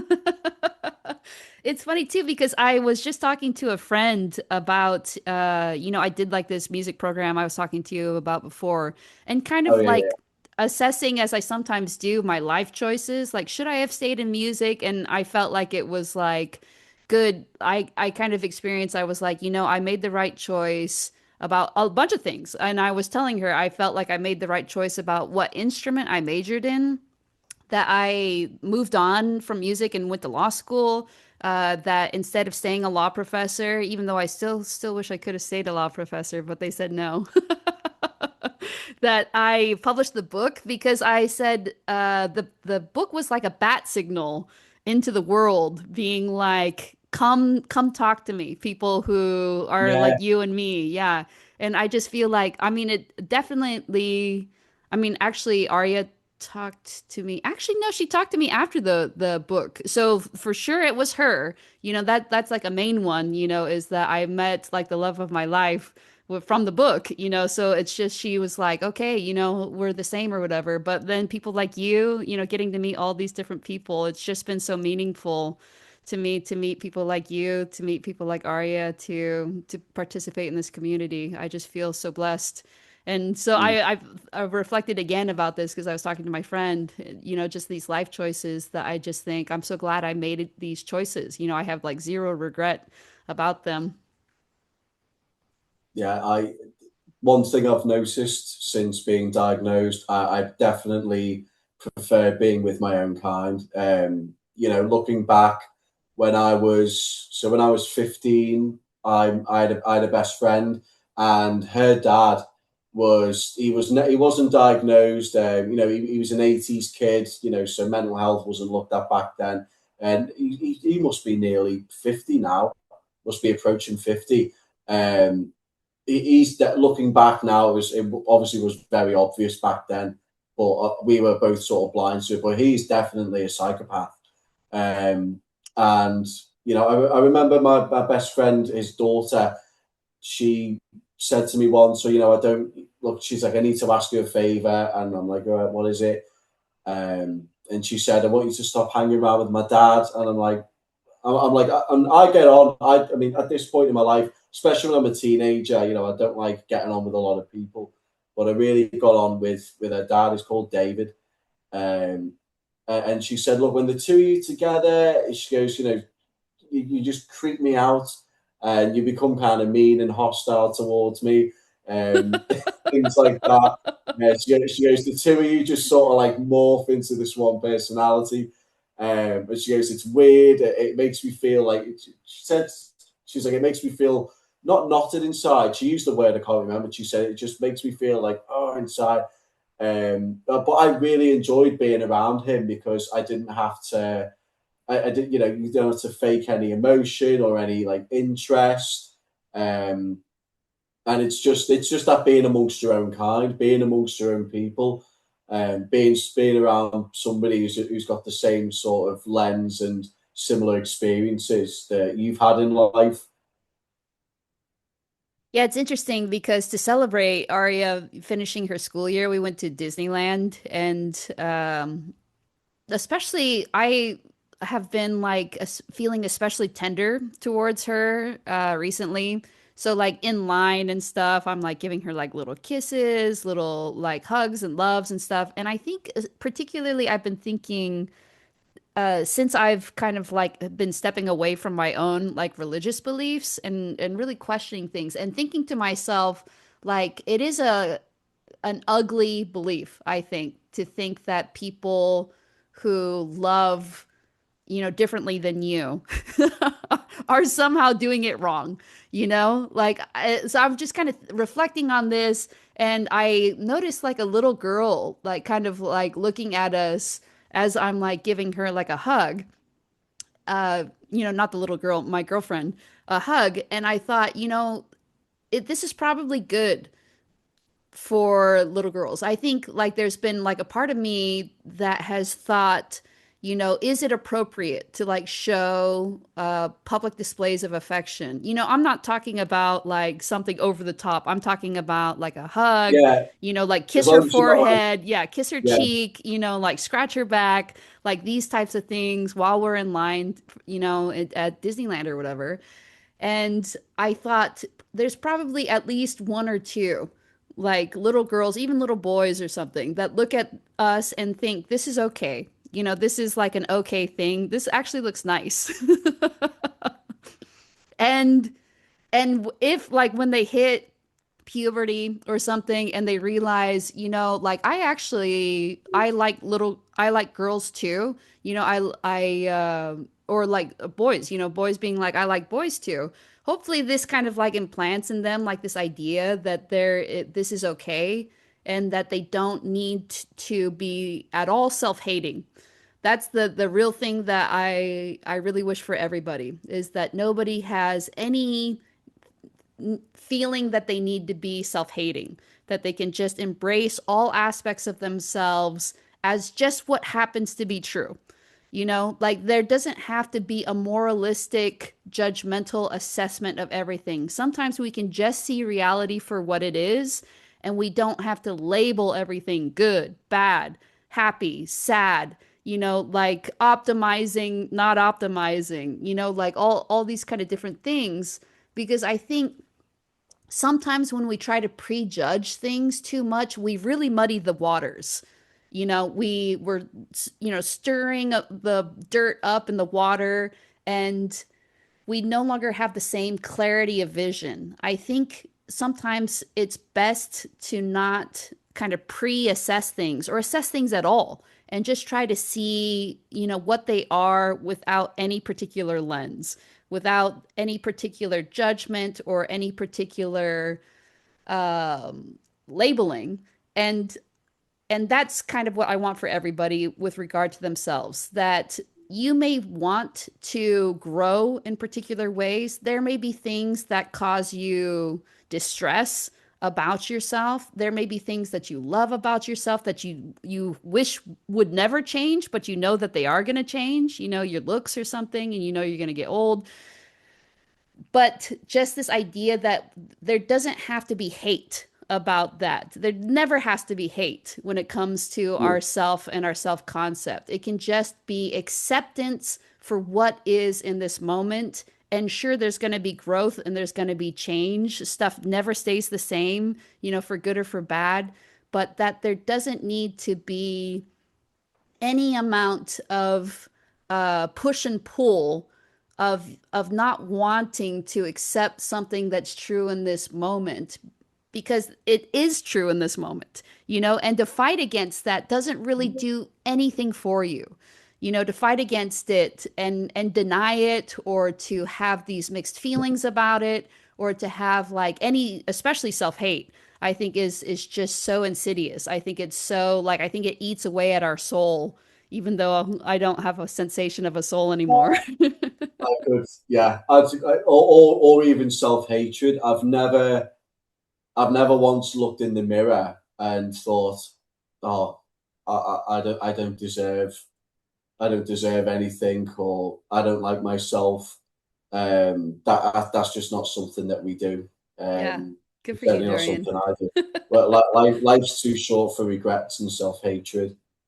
So you're not going to make me do it, world. I agree with you, but here and there, I will admit, I've thought to myself, are other people right?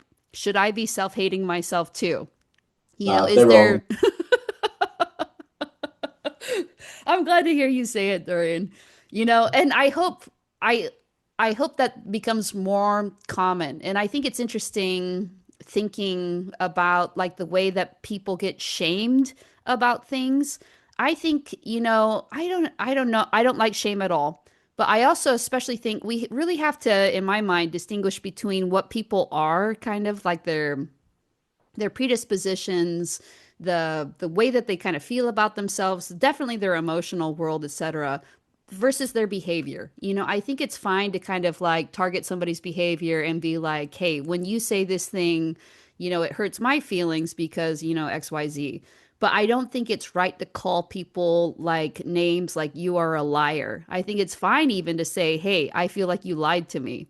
Because that's just what somebody has done, and that's what's happened to you, as they've lied to you. And so you still kind of own that. But to call somebody a name, to say, to kind of try to change who somebody is as a person, or to try to make them ashamed about who they are as a person, I think is like one of the worst things that you could possibly ever do.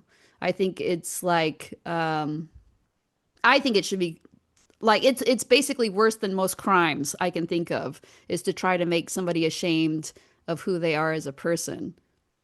See, for me, the thing that I've had, I mean, I get it if it's like I'm having an argument with someone on the street or whatever, but I've had people online try and shame me about who I am. But Yeah.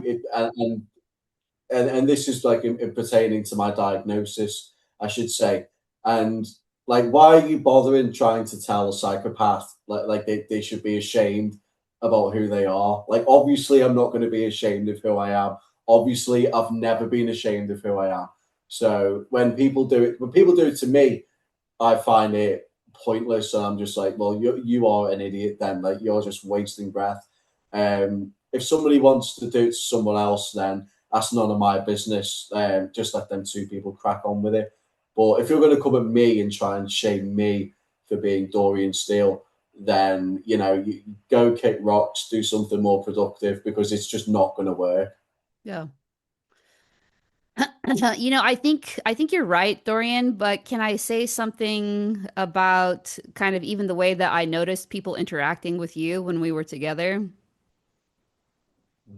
Oh yeah, Yeah, I think you draw attention for like lots of reasons to like strangers who then feel like they want to talk to you. And even yeah, though like I don't think anybody was trying to shame you, when we were together, but people would kind of like people must have said things to you like 10 times, while we were together, just, walking on the street a little bit, like having something that they want to say to you, positively, neutrally. I don't think it ever negative really, but it still kind of no, takes your energy to kind of have to interact with people, and it's not necessarily always like, at least maybe I'm projecting on you. Maybe you don't feel this way, but like when somebody says something, it reminds me of, do you know the actor Jonah Hill? Wolf of Wall Street. Yes, Wolf of Wall Street. Exactly, Yeah, Jonah Hill. yeah, So yeah. he, That's yeah, the only film I've got of his. Go on. yeah. So he famously lost a lot of weight. And Yeah, then and then he kind of famously said, asked people, he said, I don't want to kind of shamed people, honestly, a little bit. He's like, I don't want to offend or whatever, but I would just really prefer if people stop commenting about my weight. Either way, positive, negative, like I know that you're all, or I'm assuming that you're not trying to hurt my feelings by being like, oh, you look so much better, Jonah, or you look so different, skinny. Or some people probably were like, he's funnier when he's fatter, just like all these comments. And he just said, it doesn't make me feel good to hear people yeah, commenting about my weight all the time.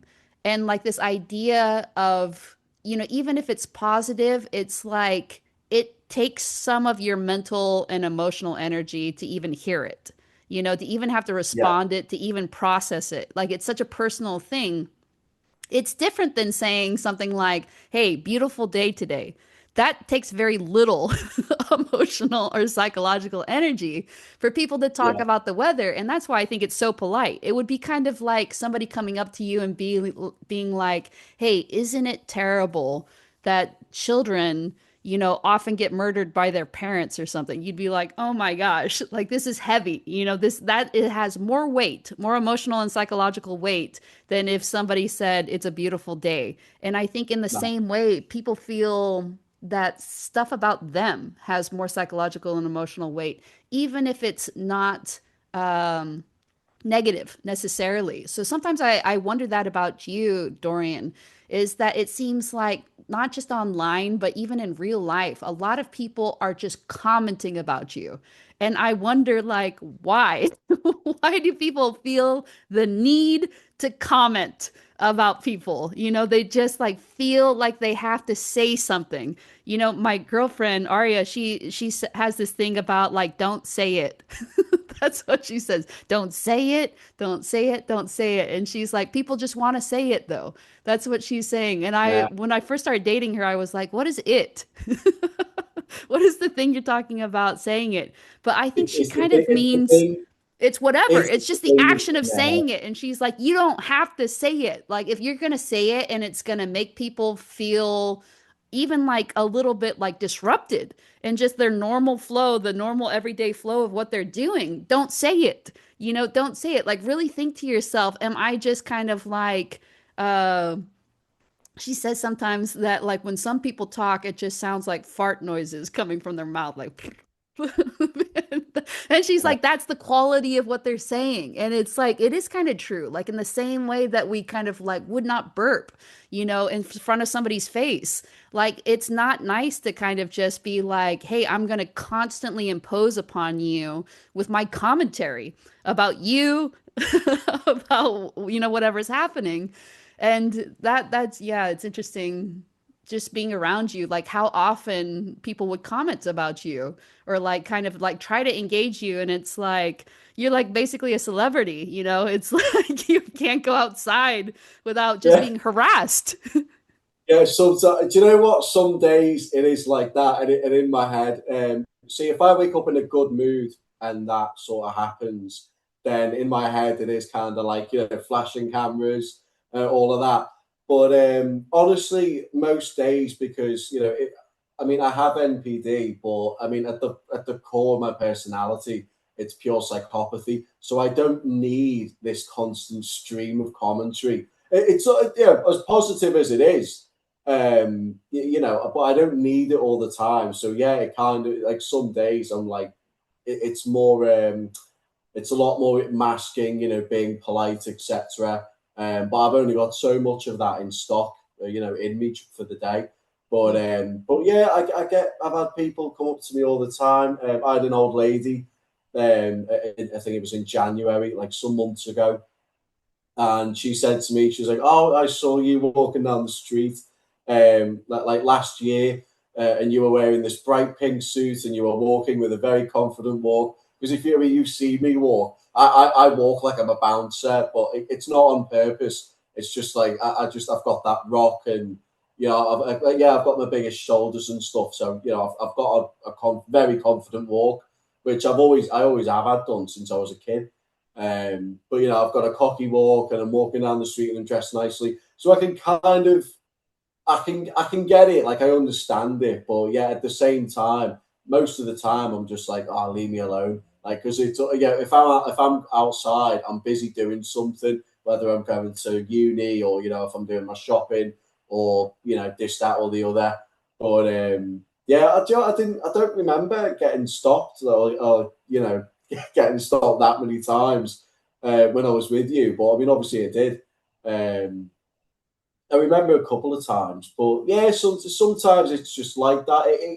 It is kind of like a bell curve. It comes and goes in waves. I've noticed that. Like it's one period of time, I'll have loads of people, coming up and go, "Oh, I like your suit," and asking me about my tattoos is another one.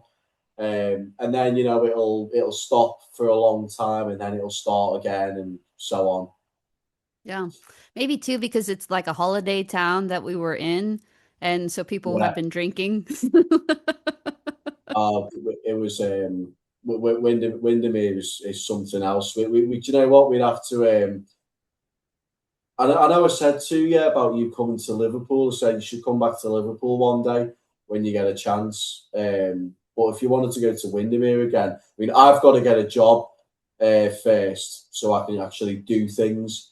I was supposed to start a job weeks ago as a cleaner. I got a little job in a bank as a cleaner, but the agency haven't inducted me yet. They haven't got me started. Like with my paperwork and bank details, what have you. Um, so I'm still looking for full-time work. But if I get a job in something, then yeah, you could definitely come back, and Aria. Hmm. Um, but I want to see, because I remember Aria told me she likes to wind you up sometimes. She pretends to be your daughter because she literally looks like 13. I believe she's a bit younger than me, but she looks like 13, 14, and she wears is it a Disney jacket she's Yeah. got? Uh-huh. The one I'm on Mickey about. Mouse. Mickey Mouse. I want to see the Mickey Mouse jacket when you come back. Yeah, I always suggest that she brings it on trips and she always says no, usually says no. It is interesting though, like getting back to this idea, I think a lot of people just don't realize that commentary about other people Mm. online or in person is like a little bit, like it would be better if you asked somebody's consent, or better if you kind of could find some other way to assess whether this is like something that they're interested in. And it reminds me a little bit of now that I am older. Probably starting about like, so I'm 45, like 4-ish years ago Mm. is when I really started thinking like people don't even look at me on the street anymore. And that made me realize that people used to look at me on the street, and not even in like this positive way, but just kind of, I think because I'm a woman, people would kind of look at me and just think, would I or wouldn't I? Would I hit that or wouldn't I hit that? And to have it stop made me realize how prevalent it was that it Yeah. just felt like every single person that you're meeting, like you could be someplace, I don't know, let's say kind of a crowded place, like a Disneyland or something. It would happen to you maybe like 100 times, kind of being aware, slightly aware of people looking at you that way. And I think it's fine. And it's not like people are kind of like saying stuff, although sometimes they say stuff too. You get like even now people will comment about my smile, I think because it's unnerving and sometimes can be. And so they're like, oh, great smile or whatever, but it's just to soothe their own kind of fear about the smile, or like their own thoughts about the smile or whatever. But just to kind of understand when we make these assessments about people, like they're not like completely victimless crimes, let's say. Like you assessing other people can kind of feel burdensome to people. I'm glad that I never was like truly beautiful, truly like gorgeous, because it's like enough being a woman that you get like a lot of, let's say, unwanted or unsolicited attention for sure. You know, Right. uh, and it would be worse, 10 times worse, I bet, if I was more attractive than I am or than I was during these time periods. But it just Yeah. kind of like people's kind of feeling like they're entitled to make assessments about you and to kind of share them. I think that is a hard thing. I think we could do better about that. I think we could do that less and we would feel better too, because I think when we constantly make those assessments about other people, like would I or would I not hit that, or whatever it is, that there's something that kind of gets corrupted inside of us too and makes us think other people are constantly making these assessments about me. And I've said this before, that I think the best superpower of being a psychopath is that we do not care what other people think about us.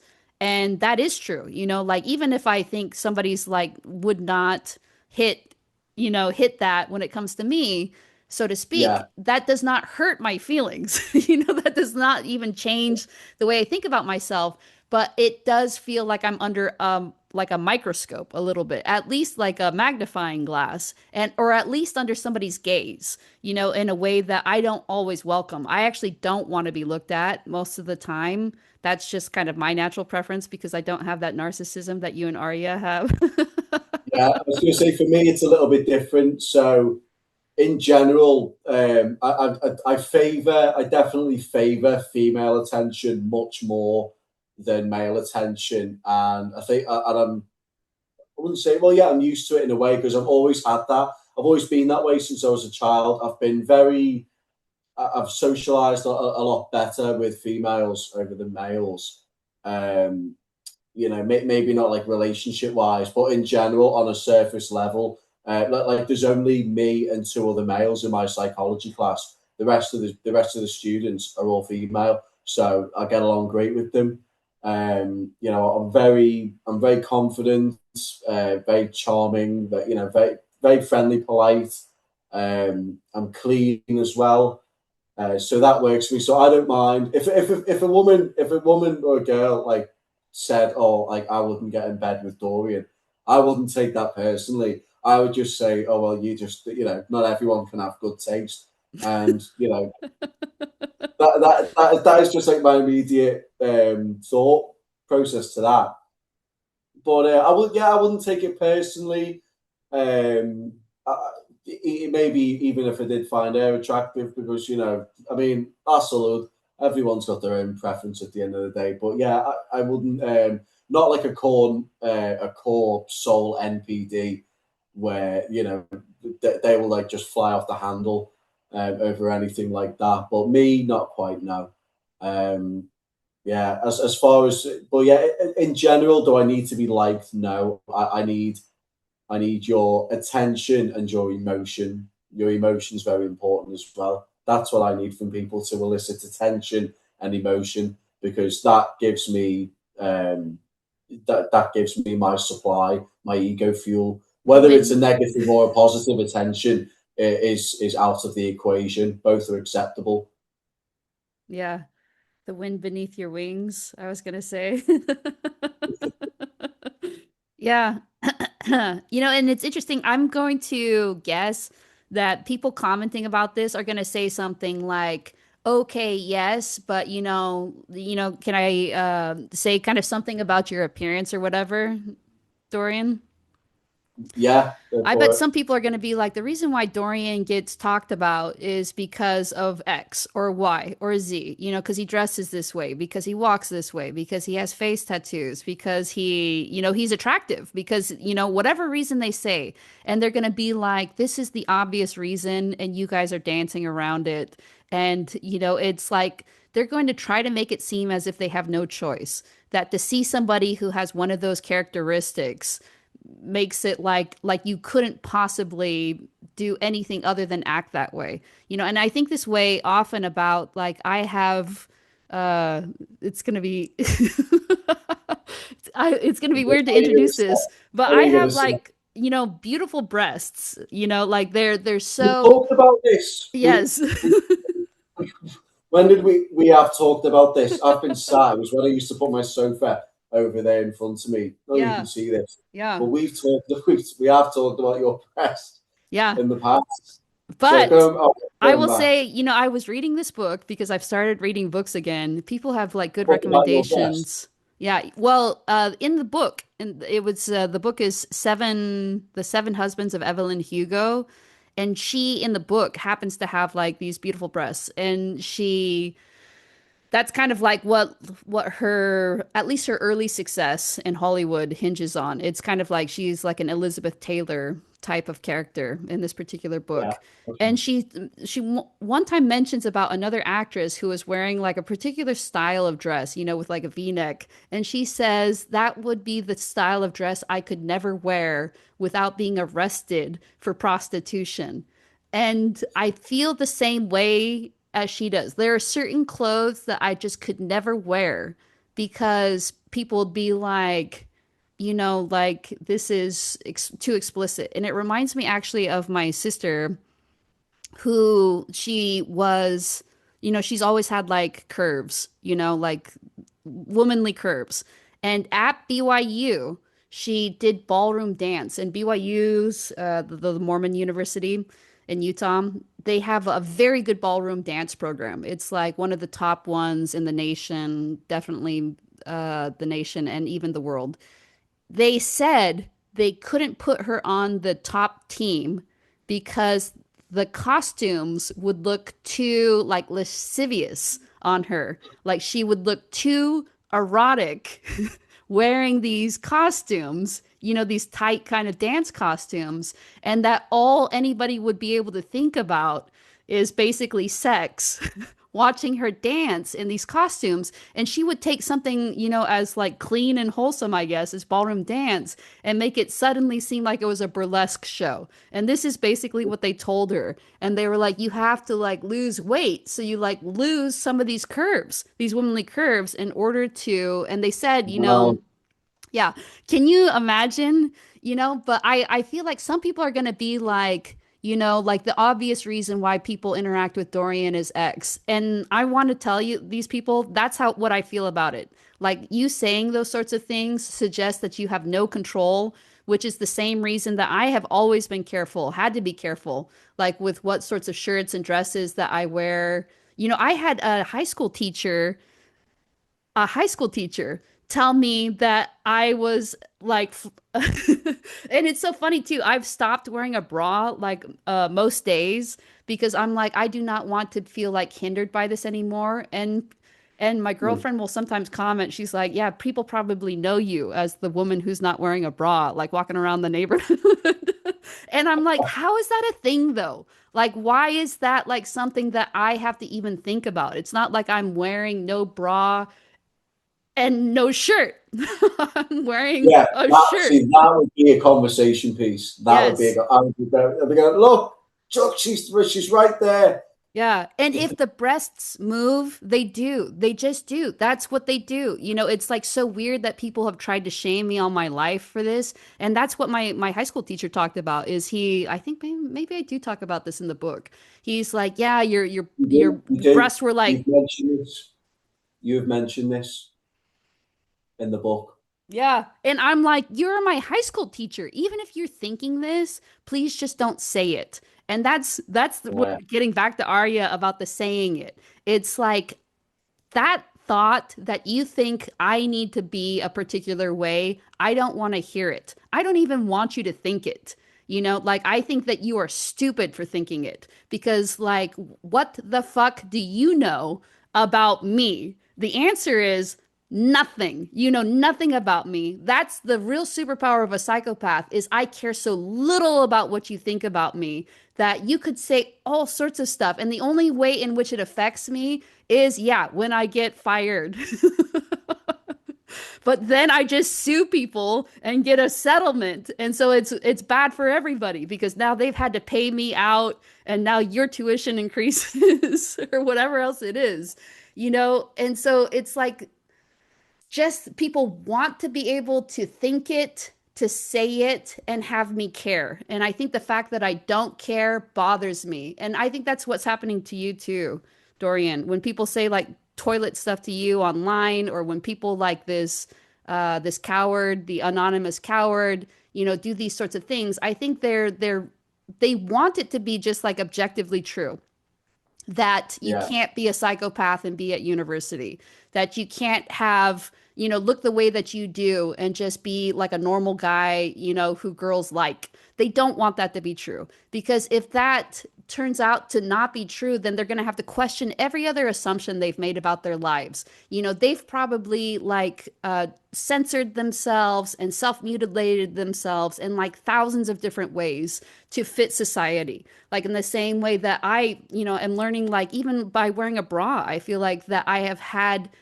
have mostly worn a bra because I have felt compelled to.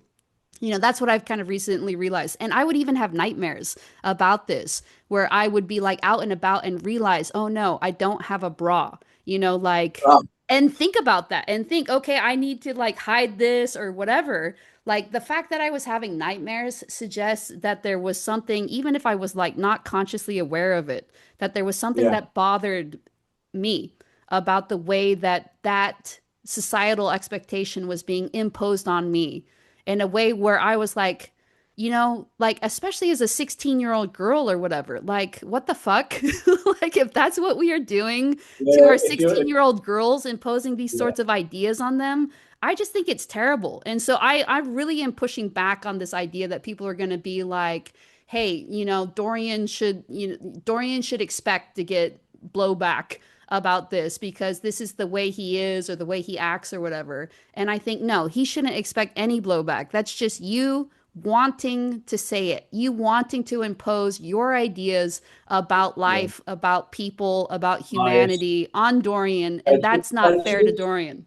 Yeah, it's prejudice really. It's not even Yes. bias. It's just outright prejudice. But but yeah, when I see when you just said I laughed then because you said you had a nightmare about a bra. I I have them. imagine I you. used to have them all the I time. Now imagine I you. don't.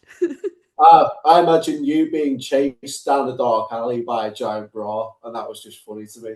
I thought Hmm. that's what you were going to say, or something like that. Yeah.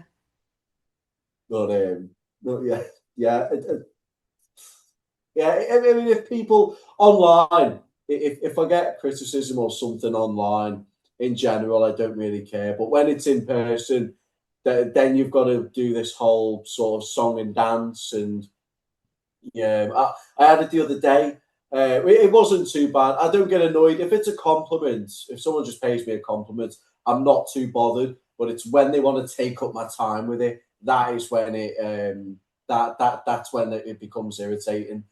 But if someone wants to pay a compliment and you say, you know, merci, whatever, thanks, then it's fine. But it's when you want to take it's when you think you can take up my time with it. Um, but yeah, I had it. I was doing my food shopping, and the lady who was serving me, scanning the goods, she asked me, and I've been asked this question a million and one times. She asked me which tattoo hurt the most, and it's that one right there. Because behind the bed of the nails is a torturous place to get tattooed. That in the forehead, and then it's just instead of just going, oh, you know, they look nice or whatever, she starts telling me like all these different tattoos like that she wants, like on her face and stuff. And like there's a whole queue of people behind me, and I'm just like, right, okay, thanks, and I just paid, and then I left. But that was just that was a little bit.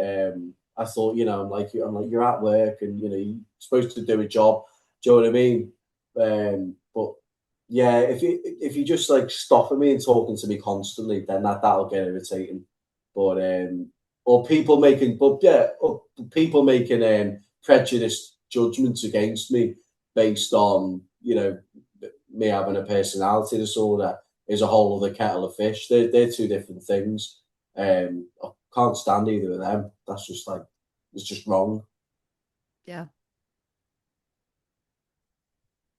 Well, we had such a good time with you, Dorian. We're so glad that you made the time to come up and meet us for the holiday time. Yeah, Yeah. it was the best. You wrote a note in my copy of your book. I've been meaning to scan that at the library and get like a scanned copy to put on my wardrobe with the photos of me, you, and Aria. But I haven't got. Again, it's one of these things. I will get round to do it. But it was lovely every day. I did think, I kept challenging you to thumb wars. I remember, and my pride really it is true what they say, pride before the fall, because I remember and I thought about it not long ago. I think I challenged you to a thumb war and I beat you. And then you beat me. And then I challenged you to another one and I beat you again. And I was like, I was like, I've got it. And then you beat me for a second time and then you left. So like we're always stuck on a draw. And I remember being on the train. I remember being on my train after you'd left, being on my train and going, why did I have to challenge her a second time? Why is it like I've got to get so prideful about these little things? But it was so fun. I've never been on a tour like what we went on with the two ladies in the shuttle bus. I've never done anything quite like that. So the whole experience was just new and interesting. But my favorite, one of the most favorite parts of it was when we met for the first time. We went to this. Was it like a cafe or a little the shop or cafe that was closed with the Hmm. chairs? Do Yeah. you remember? And the three of us just grabbed a chair each. I think like we went to the shop once for like a bottle of juice or something, and we just sat there and just talked about all sorts of things until it got like kind of dark. But that is one of my most favorite memories ever. Is the three of us sitting outside that little closed down shop, and there was no phones, there was no social media stuff going on. It was just the three of us just bouncing off each other. And do you know what we could have been? We could have sat there and done it all night. Yeah. Was that when you realized that Arya, your paranoia was wrong about her? Yeah, it was. I remember going back to my hotel and I was like, oh no, she doesn't hate me. I didn't realize how similar we were like until the next day. I don't think either of us did. But yeah, I realized what? I was like, why did I think she'd hate me? Maybe that's just I think that's just more my defensiveness, like getting ready for a confrontation. Because sometimes I can have confrontation meeting people, especially more as a child. Hmm. But yeah, that's one of the best memories is just the three of us just talking. I remember you dancing in your seat to the Despacito. Yes. Which are you allowed? Are you still? You're not allowed to listen to it in the house, are you? Yeah, Arya has listened to it too many times. She says no, not in the car, not in the house. Not in the car. Oh No. my god. So what? Like, all right, I've got a scenario. What happens? Have you got YouTube on the TV, like internet? Yes, but we rarely use it for whatever Okay, reason. Yeah. all right. So what happens if?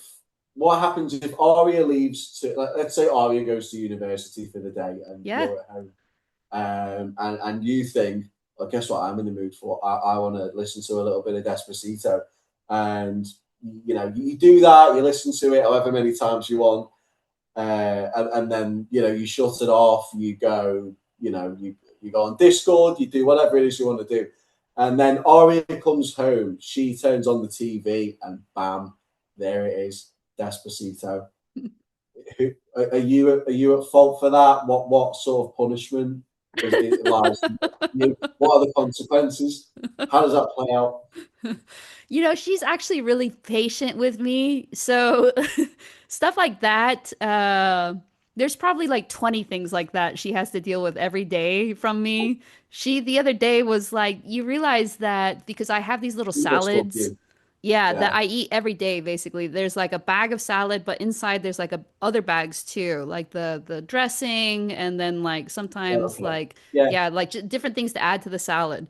And she's like, every day that I come home and I see your little wrappers everywhere, I just grab them No, and throw them away. no, for And I'm shame, like, not Jamie. every day. Some days I do remember, but yeah, she's always has to deal with different little Jamie things. I just think, do you know what? That is the one. The rappers where Jamie, I'm on Ari's side on this. You can't leave Yes. your rap I'm not around. surprised that you I, you feel the I, same. I'm absolutely with her, but I can't say that I've got. I don't have such a strong aversion to Despacito. It's never Despacito has never been such an issue to get under my skin. So I'm all for your. I will fight for your freedom to listen to Despacito as you please, but I Yeah. will not fight for your freedom to leave your salad wrappers everywhere. Dang So it. that is where I stand on that. Yeah. Yeah. And like every day or something, I have like particular house shoes that I wear and Right. I'll lose them and be like, have you seen my house shoes? Have you seen my house shoes? Like every day. That is irritating. That is. Oh, hang on, my dad's ringing me. Go away. Yeah. I mean, we'll be done soon anyway. We've been on Yeah. for two and Yeah. a half hours. Hmm. God, In fact, God, will people even be listening at this point? Um, but yeah, house shoes. What? So more than one pair? I actually have Really? like, yeah, more than one pair. And sometimes I want one and sometimes I want the other. And they're all over the house. They're all over. Who knows how they get lost? Because they never go Oh, outside their house shoes. no, yeah, that's I'm with Aria on that one as well. Keep Yeah. them neatly, neatly paired by the door or by the bedroom door. I don't know where I don't know. You could have a place for them, and then say, "I'm going to wear this pair." You take the pair, and then when you go to change your shoes to go outside, you go back to where They they're go supposed back to to where go. they go. It's so Yeah. simple. Honestly, show this to Aria, and she'll just be going, "Yep." She'll go listen to him. But no, if you want to listen to it, or are you allowed to listen to Despacito with headphones? Yeah, headphones I can. I can listen to anything in headphones. Oh, okay. That's something. And no, Well, it's been good talking with you, Dorian. it's been a laugh. It's been a roller coaster of emotions. I was a bit angry at the start. Yeah. When I was we were angry for talking. you. I've been angry for you this whole time when you first let If us know you, on the Discord. yeah, do you know what? I've had a few comments on my YouTube channel, people saying how ridiculous. Again, I think as well, lying about someone's criminal record, it's not really something you can lie about because, again, you've got the DBS disclosure and barring service certificate background check to sort of prove it. So I don't know why they thought that would work, but yeah, I'm not angry about it anymore. But yeah, well, we've been angry, we've had a laugh, and I've finally talked about our holiday. Um, if you so any for those of you still watching, if you want to see those pictures of me and Jamie on holiday, I know you can head over to my Instagram. That'll be in the video description below.